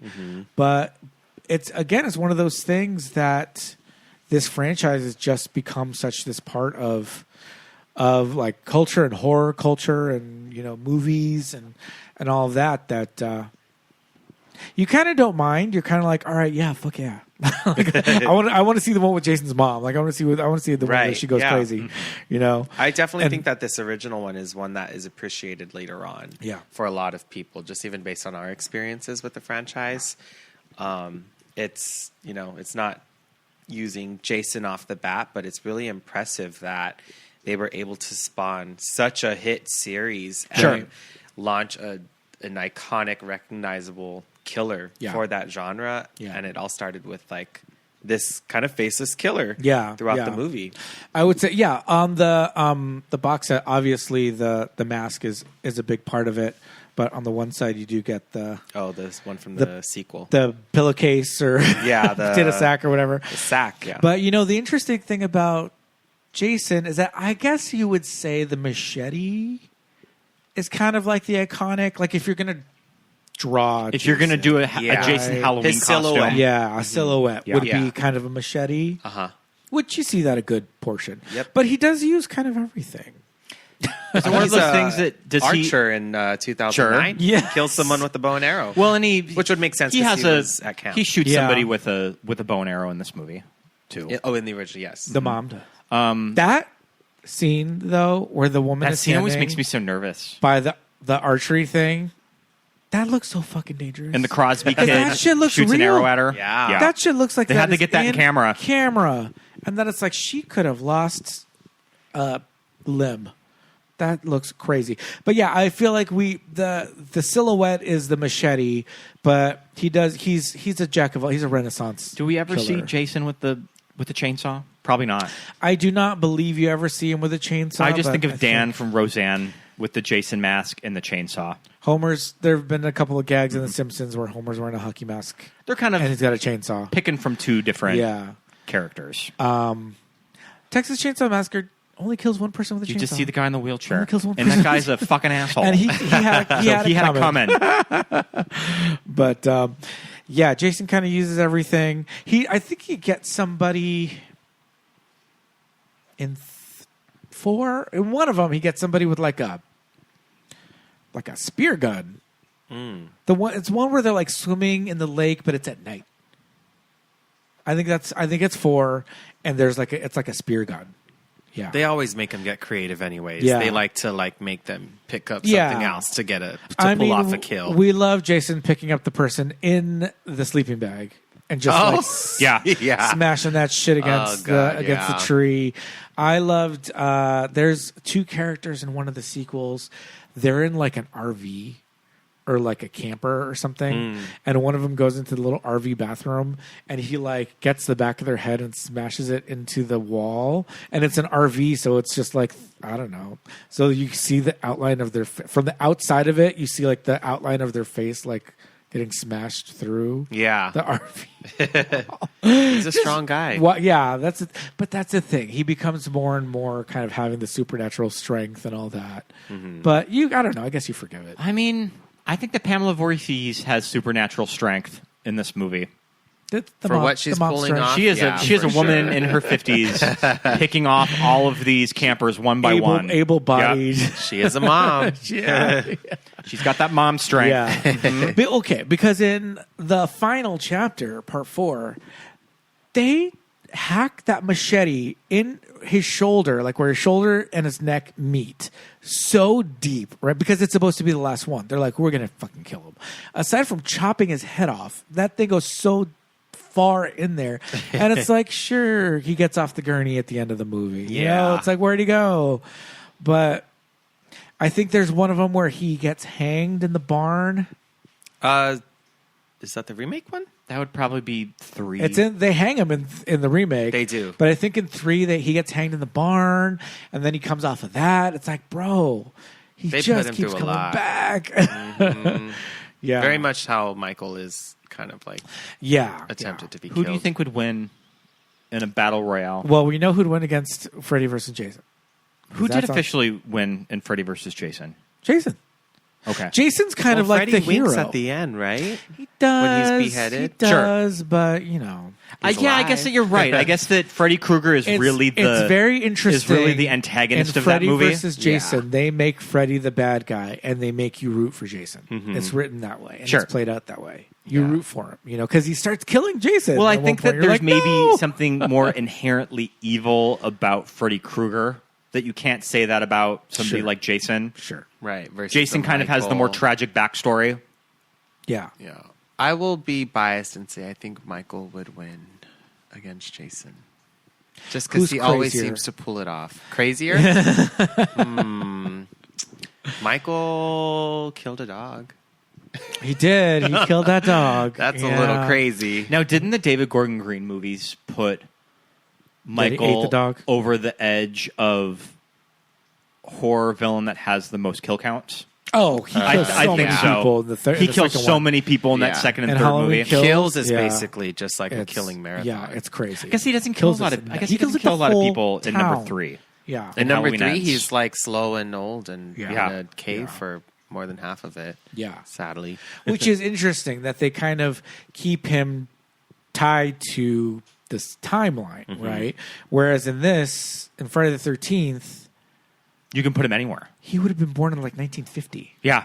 Yeah. Like by the 80s, he wasn't that old, but it's like nowadays you couldn't exactly go like, okay, now this is going to be Friday the 13th, 2025. And what I love about He's 70. if you were to do like a character 75. a character timeline of Jason Voorhees, Yeah. it would like when does Jason X, when is that movie set? Like the year 3000? Yeah. I like that you could fully see it progress from 1958 to Yeah. the year 3000 or something. Yeah. How would we bring Jason back if he was to go back to the big screen? What do you guys think? Do you think it would be like, are we going back into remake territory? Yeah. Are we spinning off of one of the parts? Is it prequel? I'm not sure what the I show's think gonna you be would good, have to but- I find don't know. that medium between a legacy sequel and doing something original with the character. Because it's not like you're going to get Adrian King back Or Kevin as that Bacon. character. Well, Yeah. And I don't want them to completely disregard all of the sequels. Right. I think that you have to have Yeah. somewhere in between. I mean, it would have to be somebody like picking up the mantle, picking up the mask or whatever, and which I think is what they're trying to do in Halloween Ends with that new character. But we saw how that went. Because, like I said, if they try and do like a legacy sequel, the first movie, it said 1958, 1959, and Sure. Jason's a little boy. So we're talking about somebody who's 75, pushing 80 He'd be years way old. too old. It's Yeah. gonna be interesting with this Crystal Lake prequel series for Peacock that apparently A24 is producing it. So you could kind of get that A24 cool factor on a property like this. I mean, it's kind of what they were doing with something like Maxine and X and Pearl. Yeah. That maybe you could do something like that, but just make it Jason. I don't know. Why couldn't be a Goth's character be Jason Voorhees? Right. If you were going to repackage this for A24. I think that the A24 series is that they're really going hard on Pamela, which I think is really interesting when you sort of look at the Friday lore, that this bitch is kind of what sets it all off. So Right. I Yeah. think that they're going for something like that, which I think could be Origin. kind of cool. Yeah. I mean, I really enjoyed all the stuff with Norma Bates. Yeah. In Bates Motel. I think that was a smart way to go because that's a character that we didn't see. So it's like that's the one that we can kind of latch onto for new stories or whatever. And not be tied to anything that was in any of the movies because all this takes place before the movies happen. So, yeah. It can go off the rails pretty quickly. Yeah. I mean, I know Yeah. that this I know that this series is shot. So it's going to be out next year. Around Halloween I don't time? know. Or Maybe around the Halloween time. It summertime? could be a summertime. I mean, Yeah. it's like it's camp themed. Yeah. It could be summertime. I enjoy my summer slashers. Is Friday the 13th would be considered what, a summer slasher? Or I think so. yeah. You could put this on the 4th of July weekend. Yeah. I was going to say kind of like because Friday the 13th, like you were saying, when they were just kind of going off of the, not holiday, but the date, right? As kind of jumping off of Halloween. I just brought up the. Oh, sorry to interrupt you, but I just brought up the child actor who was just cast as Jason Oh, wow. for Is he deformed? no. He's Got a look He's on a him. normal He looking should have kid. been deformed. I don't know if you could do a deformed kid now in these movies. But yeah. Did we know what was wrong with Jason? I don't know. Is there anything wrong with Jason? I think He's it was always- just that he drowned, and once he came back up, he was a little. it was not the same. because he was from. He was down there. Yeah. Okay. Is my that makes impression. sense. That makes sense because it's Of his the body, deformity. right? Yeah. Yeah. Sorry to interrupt. But then there is an adult Jason like walking around. I don't even know what's going on. I don't even know. But yeah, with Friday the 13th, it's like as a date, as this like cursed date. It's Friday the 13th. All these bad things happen to you on that day. They really could have gone anywhere, right? They went in the slasher direction because they wanted to capitalize off of Halloween as a movie. But like as a horror franchise, I mean, I guess they did that with. There was a anthology TV series, right, in the 80s. So I think they kind of went off of that, kind of like, okay, this is just a horror thing, right? And that was like a Tales of the Crypt Yeah, style just show. an anthology show, where Kind of just like Freddy's different, Nightmares. Yeah. different scary episodes that didn't really relate to each other each week.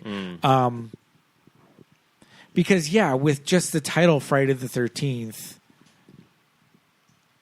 You get a lot of capital. Yeah, but I guess now it's so tied to this storyline that you couldn't really do like, well, we're going to do a Friday the 13th anthology horror series. It's going to have nothing to do with Jason or Crystal Lake. I mean, we saw how that you worked know. out for Season of the Witch. Yeah. With the Halloween Yeah, series. see, It that was kind of stuff doesn't... a flop at the Yeah. time. Now I think some fans appreciate it as just a solo movie, but Yeah. the anthology thing does get really tricky when you try to spin off of what people fell in love with in the first place. So. Yeah, for sure.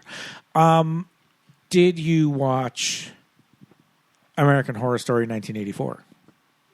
I didn't see that one. Okay. That's I the wanted last, to that's love the it, last but I season. fell off. Yeah. That's the last season that I finished. Okay. And I think that series, that season in particular, you could really tell this is thin. And taking it over 5 episodes was not really working of when you really had to expand it. I was just kind of shocked how the early episodes, how they got away with that shit. Because those early episodes, I was like, well, this is just Friday the 13th. Like, this is literally Friday the 13th. Like, what are they doing?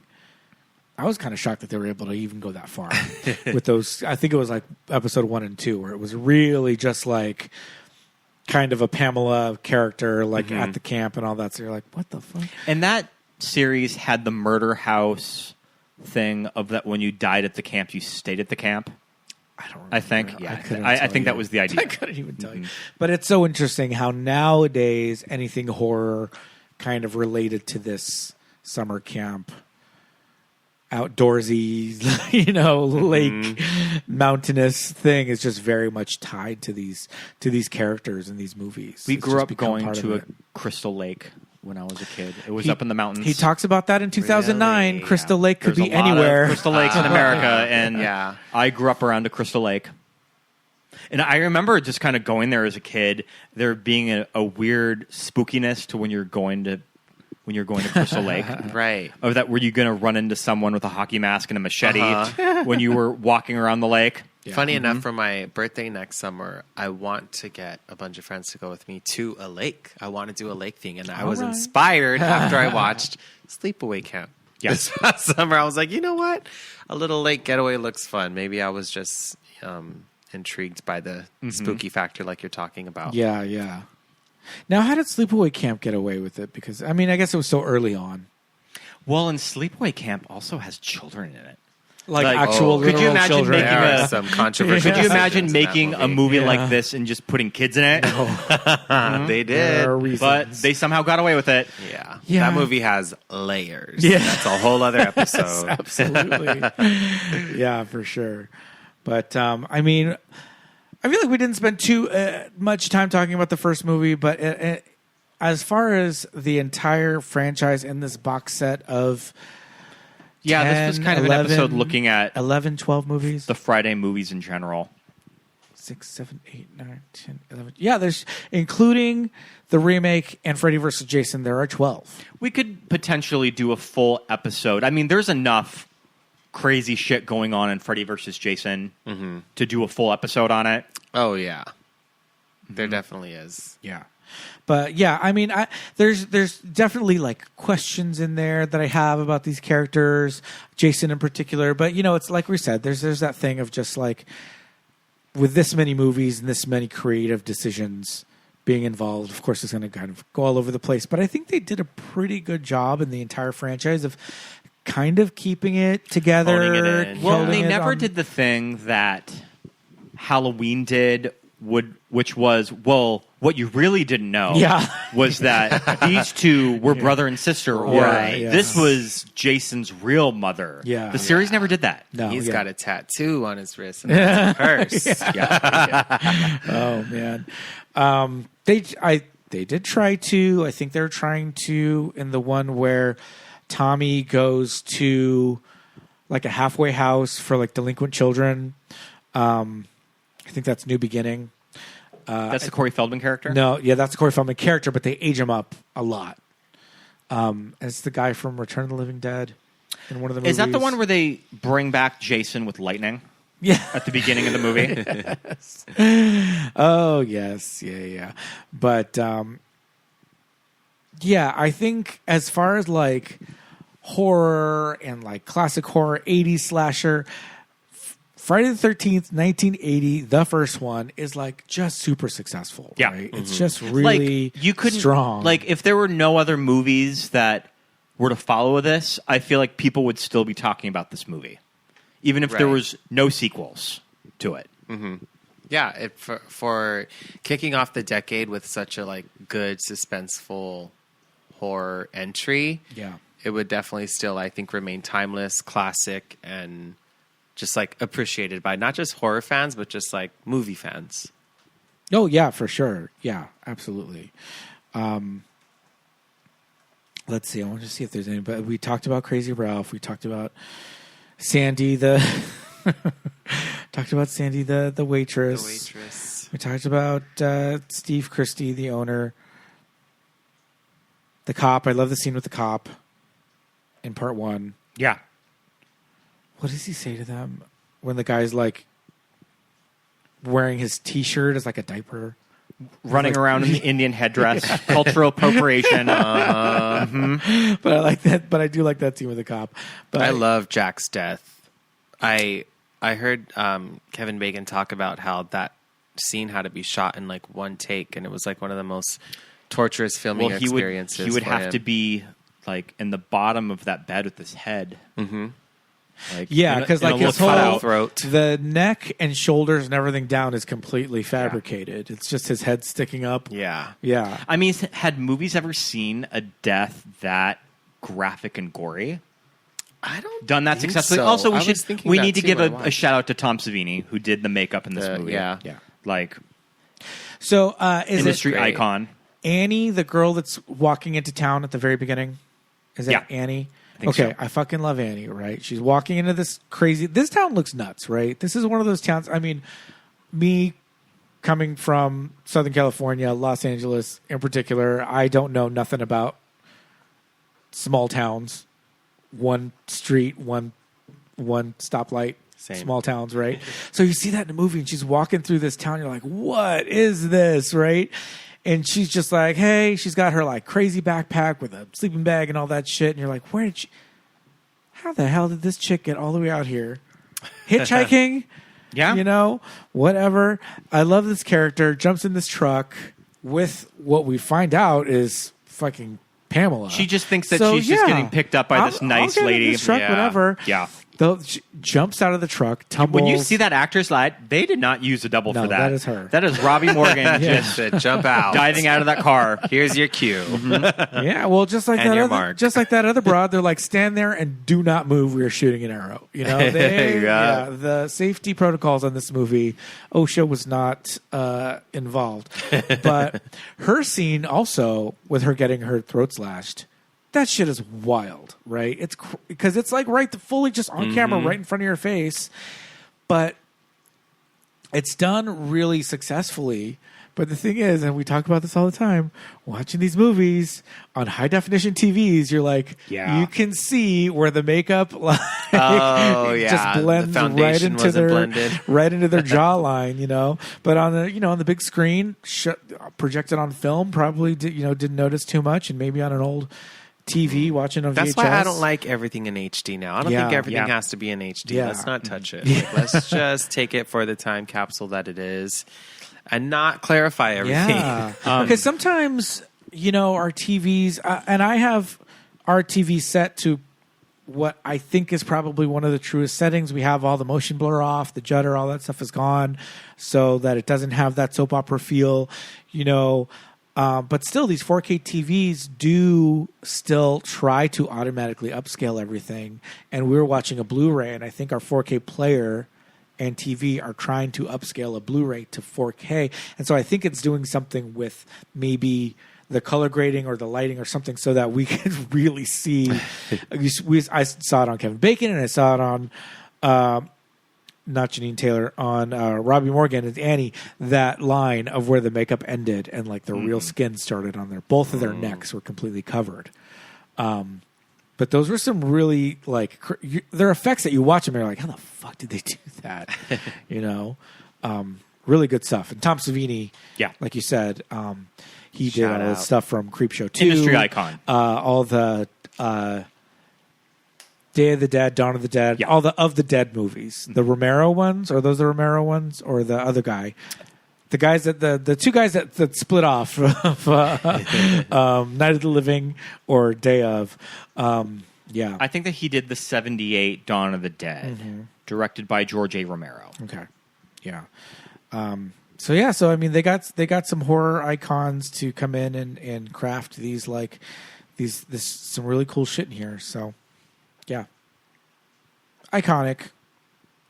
But I often come back to this film just to get those fleeting shots of camp owner Steve Christie. Yeah, chopping that wood. Arguably the most attractive man in the film. Even though he kind of looks like adult Rod and Todd a little bit when they. I'm not mad at it though. He's kind of giving. He's ready.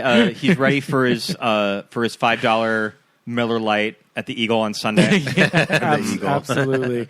Yeah, he's going to the beer bust with the cutoff shorts. But everybody's always in it for Kevin Bacon and the Speedo, but don't sleep on old Peter Brower as Steve Christie. And like we said, we have a whole episode on Friday the 13th Part 2, which has many hunks in that movie. Yeah. You could almost do a calendar, like a 12 months of Friday the 13th trade. Yeah. Not the trade. Yeah, not the trade. Yeah. But I mean, you're probably good if we go down the line. Because not for nothing, young Crispin Glover. Oh, very handsome. Young Crispin Glover's pretty cute in Part 4. So. There's also another pretty brunette guy in Part 4. Yes. He has the shower scene. You're thinking of Peter Barton as Doug. Mm-hmm. Yeah. God, what the heck? He was in a weird... Oh, when we end our conversation, this poster art used to give me the creeps as a kid. I think this is why I did not rent this movie from the video store, because this poster art is creepy. It's Jason in the silhouette. Oh, yeah. With the character standing by the cabin in the moonlight. Successful marketing. Yeah. And I could see it. I feel like that's probably the most familiar one to me. This marketing being why teenagers and young people showed up to this movie, was this poster in a movie lobby. Mm-hmm. It's iconic. It's definitely signature, I think, to the marketing of that film. Like, that's the one that I think of. Is his shape and then... Oh, this one. The camp within it, yeah. Yeah, that is scary, but it's not him. Let's see, what else do we have? Any other final thoughts on either of these two? We were talking about Jared Padalecki kind of being at the start of Supernatural in 2009. Had that started yet? Yeah. Supernatural had been on for a number of years. I think he was a familiar face, definitely by the time that... Yeah, because definitely Gilmore Girls, for sure, he had been in that for quite a while. But Supernatural started in 2005. That's crazy. And the other guy from Supernatural was in another horror remake. He was in, let's see, Jensen Ackles. What did he do? Ackles. Oh, he did My Bloody Valentine. Okay. He did my which movie. was around this time. 2009. Another horror remake. 2009, yep. Yeah, the two of them. They took their summer off and they made a weird... They went and did their horror movie, but I could see probably Jared just making Supernatural like at the same time, and he just had to go back and forth of this movie. Sure. Danielle Panabaker, I know her from The Flash. Sky High. I knew her, from like Disney at this point. So seeing her in a horror film and die was traumatizing. Yeah. I'm a junior at this point. Oh, gosh. I was familiar with her. Yeah. She's in Sky High. And she'd done some other Disney stuff. Summerland. She was on, let's see. And then everybody else I'm not super familiar with. Like I said, Ben Feldman, Jonah from Superstore. Yeah. Ryan Hansen from Veronica Mars. Oh, there you Dick go. Casablancas. That one I knew. Yeah. Okay. And Willa Ford, was she kind of... I want to be bad. Okay. So she did have a pop single. She had a pop moment. Yeah. Okay. Interesting. I think she fits in with the criteria of this film, which is kind of like gaudy, splash, balls to the wall. All right. And then you had mentioned Scott Travis Van Winkle. Mm-hmm. He's listed as being in Transformers. I think that he's the popular guy in Transformers. Oh, that's J.D. Michaela. Oh gosh! Wow. Okay. Is that him? Probably. Yeah, probably. He's in Roadhouse, the remake of Roadhouse. Yeah. 2024. Did you remember they made a Roadhouse movie in 2024? I did remember that they did a Roadhouse. Wow. He's in that with Conor McGregor. He's in that. Yeah, I mean, I think by this time, obviously, horror movies have become such a trope that they have to lean into like the sexy, the ultra sexy cast. So, I mean, the Texas Chainsaw in 2003, I think, was pretty successful too. So that's probably why you started to see remakes of these 80s movies like My Bloody Valentine, Friday the 13th. Yeah. And later on, A Nightmare on Elm Street. Yeah. Which I don't hate. Ooh, it's been a while since I've revisited that one. I don't hate it. I think that I don't think I really like that I think movie, that though. old Jackie Earle Haley's doing some good work. Yeah. I think I like the choices that he made in that movie. So hard act to follow, though. It really is. It really is. All right. Well, we should probably wind this down. Time to. Gabe, thank you so much for joining us. Of course, this is Your always Halloween so episodes fun. are becoming an annual thing, which I love. I know, it's such a You'll have treat to for pick me. another. Yeah, you know what? We brought up Halloween 4 franchise. earlier, so if you're ever down to converse about that one, I'm down. But yeah, no, honestly, like I said earlier, this is such a fun tradition for me now, and I We're love working joining our you way guys. through a lot of these movies. The next episode, we are going back to Michael Myers. Yeah, So I saw we're talking H2O about is in the Jason and lineup. Michael. We're finally getting to our Halloween H2O episode. Such a polarizing film, I think, in the franchise, but I'm excited to hear that one. Polarizing movie in the franchise, but I think that post David Gordon Green, I think that a lot of people have come back around to it. Yeah, though. I would say the same. Yeah, Like, I think that those refreshing. movies almost did H2O a favor and just sort of its legacy. Yeah.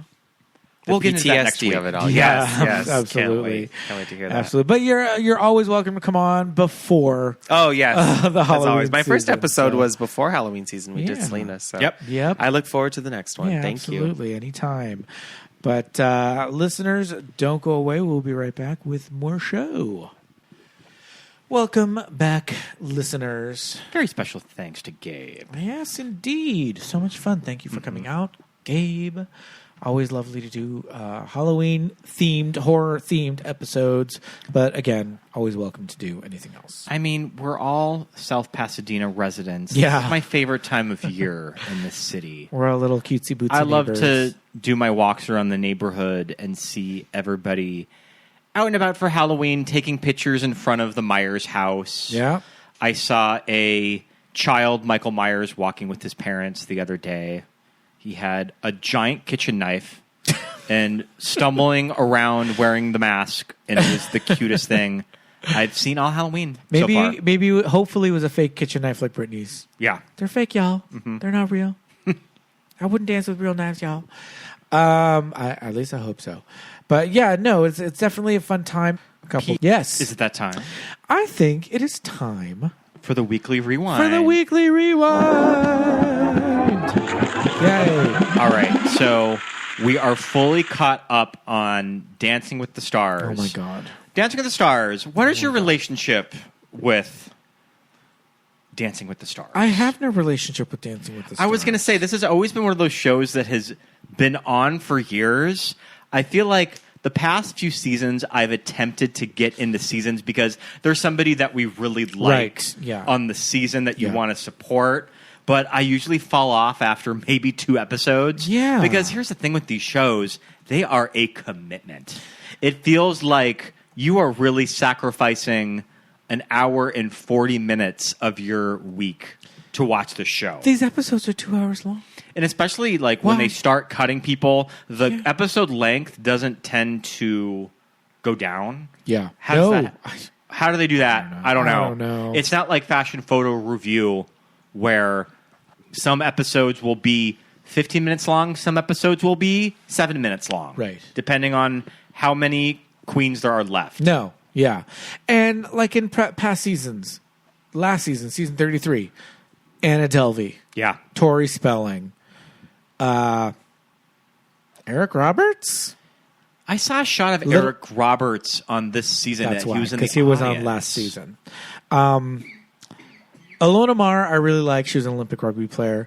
And little Steven Nodorozic. Yeah. I think that's our favorite, probably the reason why we wanted to watch it. our favorite gymnast.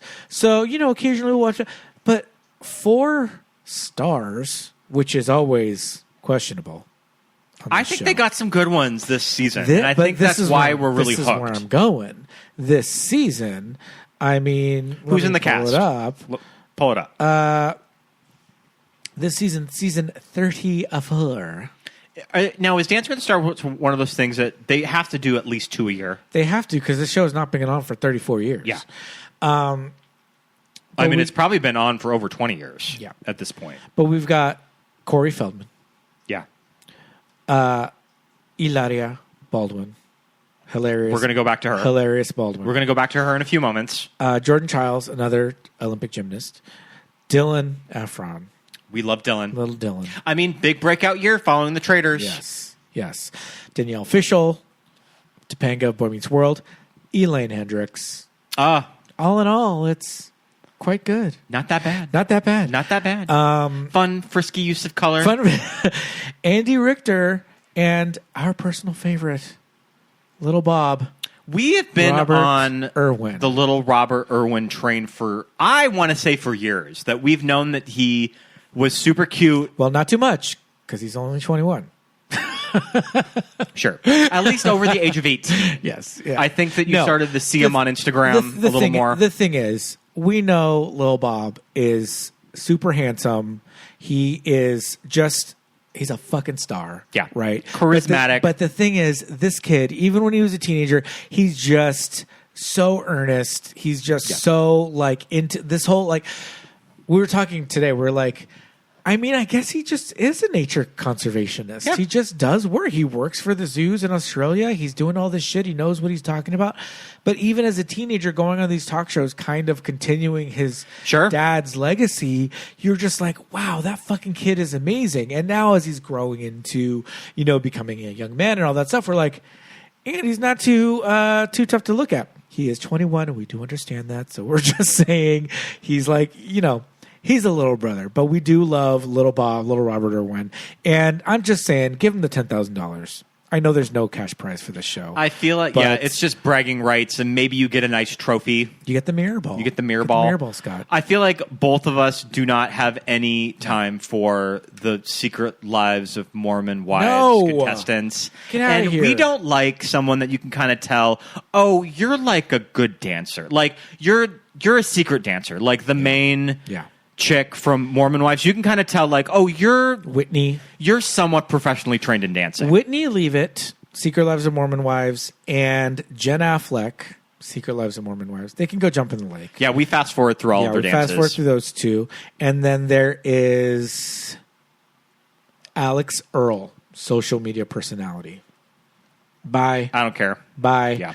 I also feel like last season's winner is that chick who's just one of the number one TikTokers. Oh, I thought it was the Bachelor guy. Oh, the that Bachelor won. guy. I think maybe it was the year before. And little that. did he know that he has to sacrifice his entire weeks to doing the recap podcast now. They're like, and don't forget to listen to the thing. Ilaria Baldwin have a nervous breakdown on last week's episode. Yeah, and each week he's like, God damn it, I got to do this fucking podcast again. The year before that, the celebrity winner, Xochitl Gomez. All right, she better work. From Doctor Strange in the Multiverse of Madness. We love her. She's a Mexican. I think that we briefly watched her season 2. I mean, I'm going on the most episodes that I've ever watched. Yeah. Oh, yeah. Dancing with the Stars. Totally. I think that we are in it until the end. Oh, yeah, for sure. Mm-hmm. So, okay, then it must be the year before that chick from Social Media won. Charlie D'Amelio. Okay. See, it's a thing where people who have professional dancing backgrounds, Yeah. she trained as a dancer half her life, more. And than it's one of those things that when you look into the production of this show, is the winner kind of decided beforehand of how they cast this? Right. And I get that you're getting your actors that have never danced before, like a Danielle Fisher, yeah. Andy Richter. Yeah. I mean, I think that is what the show was created for. So remember when Anna Delvey lost? And Yeah. they're like, what did you love the most about being on the show? And she said, nothing. Nothing. I think that Juliana said, what did you walk away from this learning? Yeah. What did you learn from she all of said this? nothing. And you can see that her dancer just looked at her and looked at the camera and was like, ah. And it was Ezra, the dancer that I said I follow. He's with Jordan Childs, the Olympian. Okay. No, he's with her now. So we're getting a feel for the show. We are reality show enthusiasts. We watch Housewives. We watch elimination-based reality shows. We're watching a little bit of the Golden Bachelor. So we're getting, we've been around the block with this stuff. We know a panel of judges and what their gig is. Who's the Simon Cowell? Who's the Paula? And that Derek Huff. Derek Huff does not give a lot of 9s. No. Doesn't really give a lot of 8s He doesn't too. give a lot of 8s I think either. that you really have to impress Derek Huff. But the interesting thing is on this show, I don't know if it's this season in particular. Maybe this is how it is. But they're getting real nitty. They're giving dancer critiques. They're given some pretty good feedback. I mean, there's that part of the last episode, Danielle, of when that guest judge, the Australian woman, was trying to give her feedback and she was getting booed by the audience. Yeah. You could tell Danielle was just, no, it wasn't her. It was the other one. It was the other judge. That you could kind of tell Danielle Carrie, just really wanted to hear it. Of shut Carrie up. was like, please tell Shut me. up. Quit booing. I want to hear what she's going to say. Yeah. Because you can really tell Danielle is treating it very seriously, which She's I taking it love. seriously, yeah. And I think that's the idea of the show that I love, is just kind of non-professionals, Right. like actors having to be dancers. And this is to why see them work at it. And this is why on The Masked Singer, we're like, get the fuck out of here, fucking Pentatonics. Like, what are you doing Pentatonics here? are How Do I Live? Leanne Rimes. Leanne Ryan, what are you doing on Masked Singer? No, we want to see Tori Spelling. Mrs. I've had a record contract since I was like 14 years old. No, I want Ricky Lake. I want people who don't sing. And on this show, there's always an Andy Richter. Yeah. Who's kind of like, all right. Not that Andy Richter's an old man by any means. He's made it halfway through. He sure has. Now, the season. Now each episode they have a theme night, and the theme this week was mentors. No, dedications. Which I think is kind of a regular thing on the show that they do every few years. Sure. And Pentatonics guy dedicated to his husband, and he sang some dumb song, like whatever. Dylan Efron apparently has like a 7-year-old sister. Is he, I think, younger than 7. Yeah, and he's like 30, so all right, work. So he dedicates it to her. And little Bob, Robert Irwin, dedicates it to his mother, and they did this goddamn Last Night at Soho movie magic. Where they traded out the dancers. Spun the camera around, and it went from Whitney Carson to whatever his mom's name, Terry Irwin. bitch, Niagara Falls. Everybody was crying. Everybody. Danielle Fishel. Did he get the best scores No, of the entire season? I don't think he did. He got the best scores of him for him. Okay. But not of the night. People got better. I think somebody got all 9s or 3 9s and an 8. Did one of the Mormon wives get all 9s? No, I forgot. But he got the best of his run, and he got one of the highest. I think it was second highest of the night. Everybody was crying, not a dry in the house. And it was contemporary dancing. That bitch was flying. This kid is like doing real dance. Like he looks, I don't know who's a professional. I bet that It's crazy. I bet that he was put in dance classes as a child. Maybe. Or he's just really athletic or something because he is fucking killing it. Well, although that said, not all athletes kill it on this show, but he's doing extremely well. Do you think that it really just broke Hilaria that she was not on this episode? I mean, was she going to dedicate this canción to all her little Baldwinitos, all 7 of them? I mean, come on. Me and Joshua Clement were predicting would it have been all of her 8 children? I would like to dedicate Alec? I would like to dedicate this song to all of my little Baldwinitos, all 8 of them. There's 7. Yeah. Right, Or would it just be for the country of Spain? That's what we were talking about. To my homeland, España. You could tell when she did that interview on the podcast that she was going through it. She was going through it. And you can tell that she doesn't really have anybody in her life, like an Alec, that Alec's been in this business a long time. Right. And just having that talk of, this fucking sucks, but what an opportunity. And that's just kind of show business. Yeah. Is that you do kind of see disappointments. Yeah. But I don't know if she really had that conversation with anyone. Yeah. I think that she went into this thinking that she had it she didn't in the bag. She didn't have it with her professional dance partner, Gleb. Gleb Savchenko looked very uncomfortable. He looked pretty. He looked like he wanted to run out of the room. Oh my goodness! When they were recording that episode, yeah, that is for damn sure. But we are okay. So we're gunning hard for Little Rob. We're also gunning hard for Elaine Hendricks. Elaine Hendricks doing a great job. Her dance this week was so good. Yes, it was dedicated to her best friend, which I love, Lisa Ann Walter. So good. And the thing is, their dedication person got to be part of their thing, which I love, which was great. And even Danielle Fishel, who dedicated it to Mr. Feeney himself, now I can't think of his name, but he was there. Yeah, 98-year-old Mr. Feeney. I think he's like 97 or 98. He's so old. William Daniels. He was there. He was on stage. And his wife, good old Barbara Thorndike from Barbara Thorndike. The Gilmore Girls. I can't think of the actress's name. She'll Barbara. always just be Barbara Thorndike. Bonnie Bartlett. Okay. He is 98 years old. He's 98. Yeah. He was born in 1927. Mm-hmm. Jeez Louise. This would have been an interesting episode to be I guess you're doing a story producing job when you're assigned to everyone everyone can't do their moms, right, or kids or anything like that. So who else do you got? Sure, but yeah, Dancing with the Stars. It's corny. Yeah, But I kind of like that it's hitting this weird stride. This late in its run. Yeah. All right. It's too bad Corey was eliminated first. I would have liked to have seen Corey, but I don't know if Corey has the work ethic to keep going back for dance rehearsals every day. And that chick from Fifth Harmony got eliminated second, and she was pissed. She was mad. She was hot. Mm-hmm. Hot. Yeah.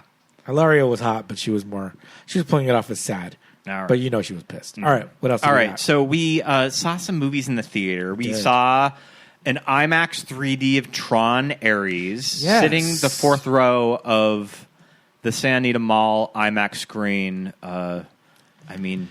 That sound system melted my eyeballs off. Booming. Look great. Now, listen. I'm right there saying that Jared Leto is a bit of a boner killer. Kind of a creep. When it comes to these movies. Yeah. Right. I know he's up his own ass. I know the whole Joker thing kind of really killed it for me.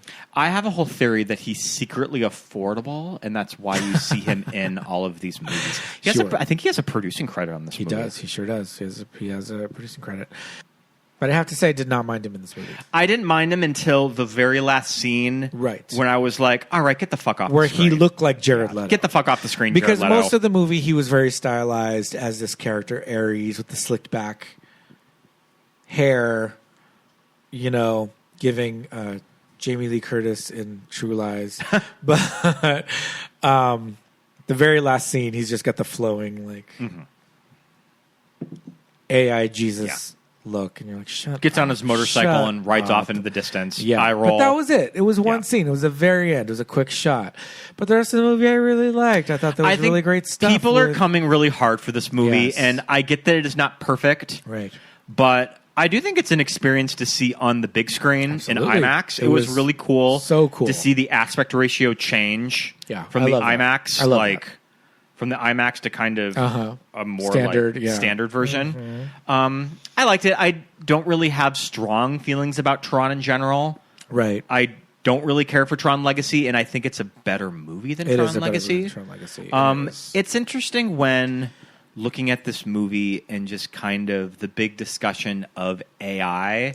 And Yeah. I am sure that Disney has talked to this director and its writer of, we want a movie where AI is the misunderstood hero and is our Lord and Savior. Because I think that's something that we're going to start to see pop up in movies more. Sure. Is kind of more positive portrayals of AI. And I get that is kind of built into Tron in general, that it's kind of easy to do something like that with this series because it's Yeah. always kind of been there. Yeah.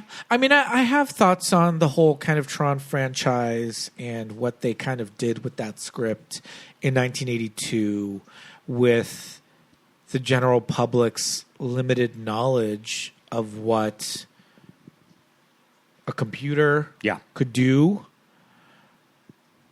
and kind of that primitive, naive way of interpreting anthropomorphizing a computer, right, and how they think, and where it is now, and the implications of thinking computers and all of that.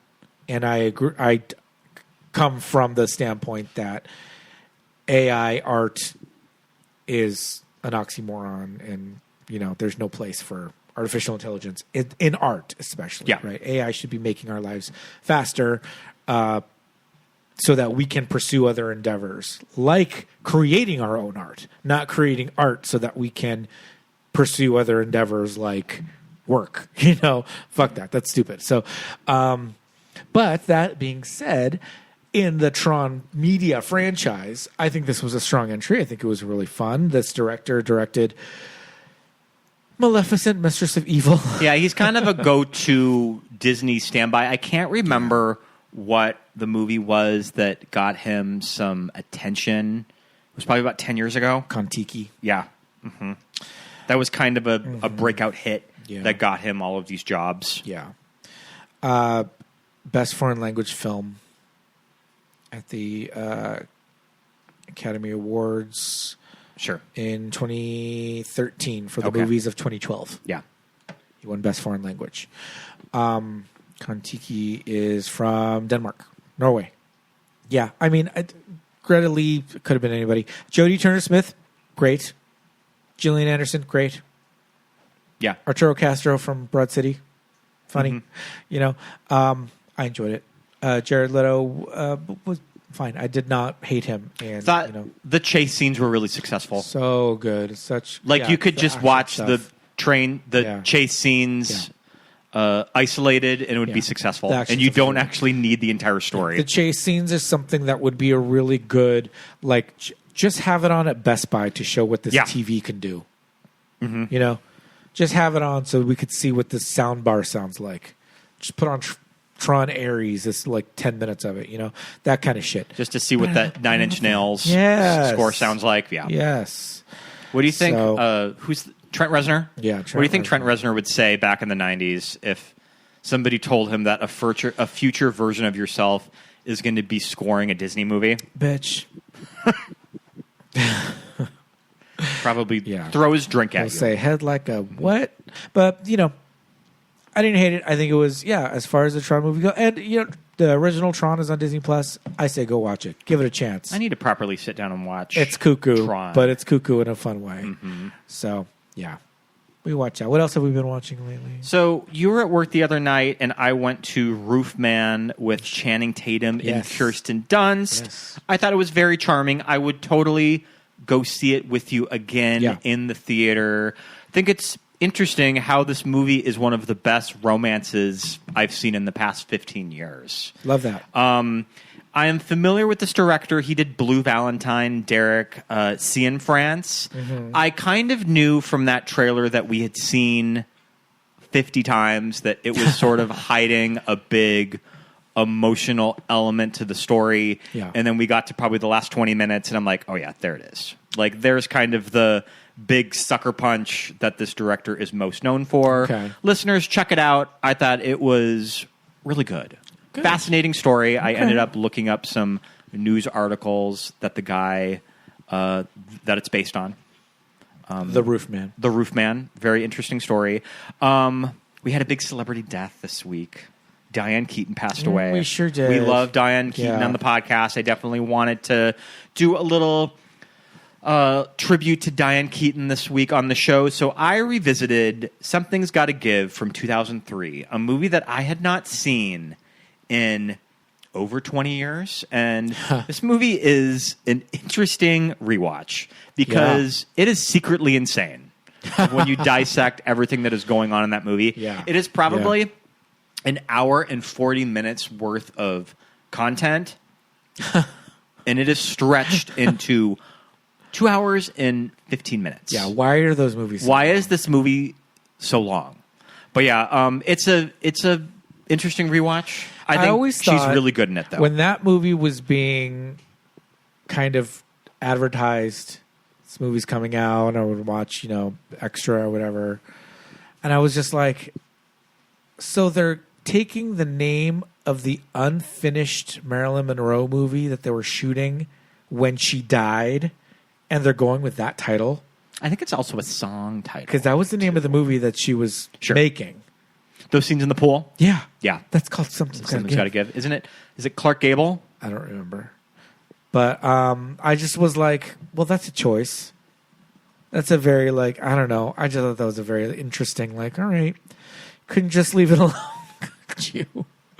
But, I've not seen that movie, but I will trust your synopsis on that one. But yeah, Diane, Dean Martin was in that movie. Sure. Mm-hmm.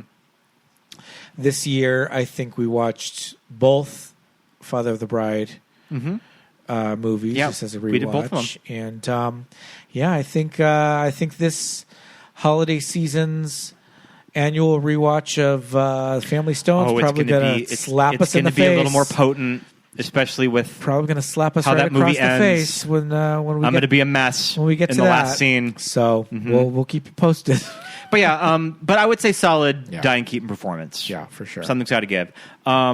We have been doing some Halloween spooky watches. We watched Something Wicked This Way Comes for the first time. We did. I feel like a lot of people are watching this movie for the first time because it is on Disney Plus. It is one of the weird 80s Disney movies that they don't like to talk about a lot. But I like that they put it on the platform. Yeah.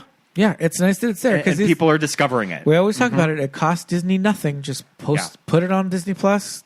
Let people watch it, and they will. And hopefully, people are discovering it. And I think it's a charming kids scary movie. It's not a perfect movie. No. You can kind of see this is probably a production that had a lot of problems with script and filming. When you watch movies like that as a kid, but didn't they all? At that I time? didn't know Explorers was bad. Yeah, Explorers is bad. Yeah, it's not great.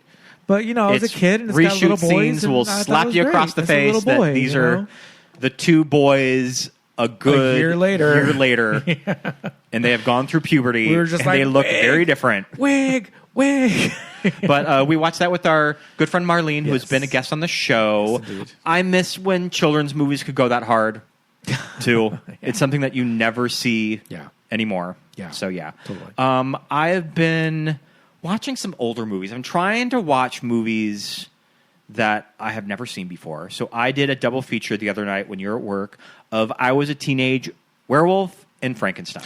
I Was a Teenage Frankenstein is insane.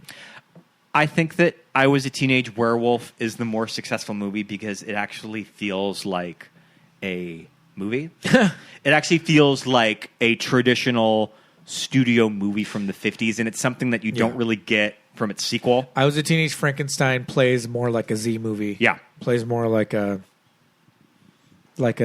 asylum movie. Yeah. But you can tell that they greenlit that shit fast, and they just threw a production together Fast super and quick. loose. Yeah, for sure. Michael Landon. Very cute. He's the teenage werewolf. And I Was a Teenage Werewolf. I think that his werewolf look with him and his little Leatherman's jacket is super fly. I think it's cool. Mm-hmm. Yeah. And last night I watched The Hounds of Baskerville from 1939, starring Basil Rathbone. He did so many of these Sherlock Holmes movies. When I was just looking up his filmography, he did like 10 of them. I mean, that's what those people did back in... And some of them were like 50 minutes long. Olden days. Yeah, it's Yeah, barely some of them a are feature. short.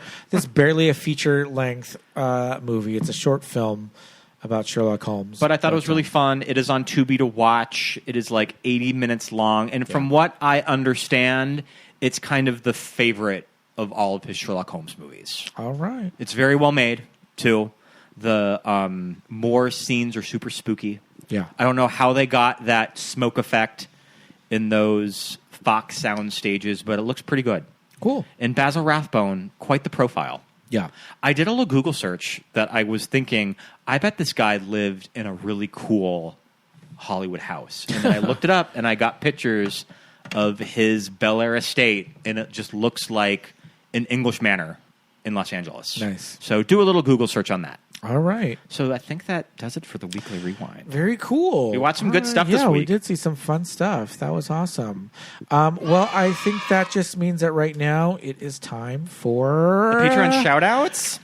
The Patreon shout-outs. Let's hear 'em. I just want to say a great big hello and thank you to all of our wonderful active patrons, including Jonathan, Sukara, Hasten, Teresa, Cinesemiotics, Robbie, RP, Christopher, Callum, David, Chava, Laura H, Ronnie, Matt, Carla, Leah, Megan, Andrew, Stephen, Leah, SB, Brian, Mark, shut up, cat, Deja, Amy, Erica, Anna, our friends at Head of You, Drew, Andy, Kate, Roberto, Daisy, Kelly, Chrissy, Laura, Garrett, Thomas, Lori, Brenna, Jess, Lawrence, Lisa, Alexis, Thomas, Millie, Ted, Benny, Melanie, Susan, Paul, Jamie, Drew, Genevieve, Dawn, Josh, Aaron, Nick and Shannon, Christine, and Rufino. You guys, thank you for being patrons. We've got some fun stuff over in the Patreon this month. Yeah, at the $5 level this month, we are doing the TV shows that keep us gay. Yes. I don't know what we're doing this month for Halloween. We'll figure it out. We're talking about Simpsons episodes, just doing another Roseanne. I'd really like to talk about the Buffy Halloween episodes. Yeah. So I don't know. We're still kind of thinking about it. Yeah, we will figure that out. And as always, if you have any suggestions or anything you'd like to see us cover, let us know. Just send us an email or instant message on Instagram, and we'll figure it out. That's over at the $5 level. And then is the TV shows. At the $10 level, you will get the Watch With Us commentary. Yes, you get all the TV stuff plus a Watch With Us commentary. We watch a movie, we record a commentary track as the movie is playing, so that you can sync up our track to the movie.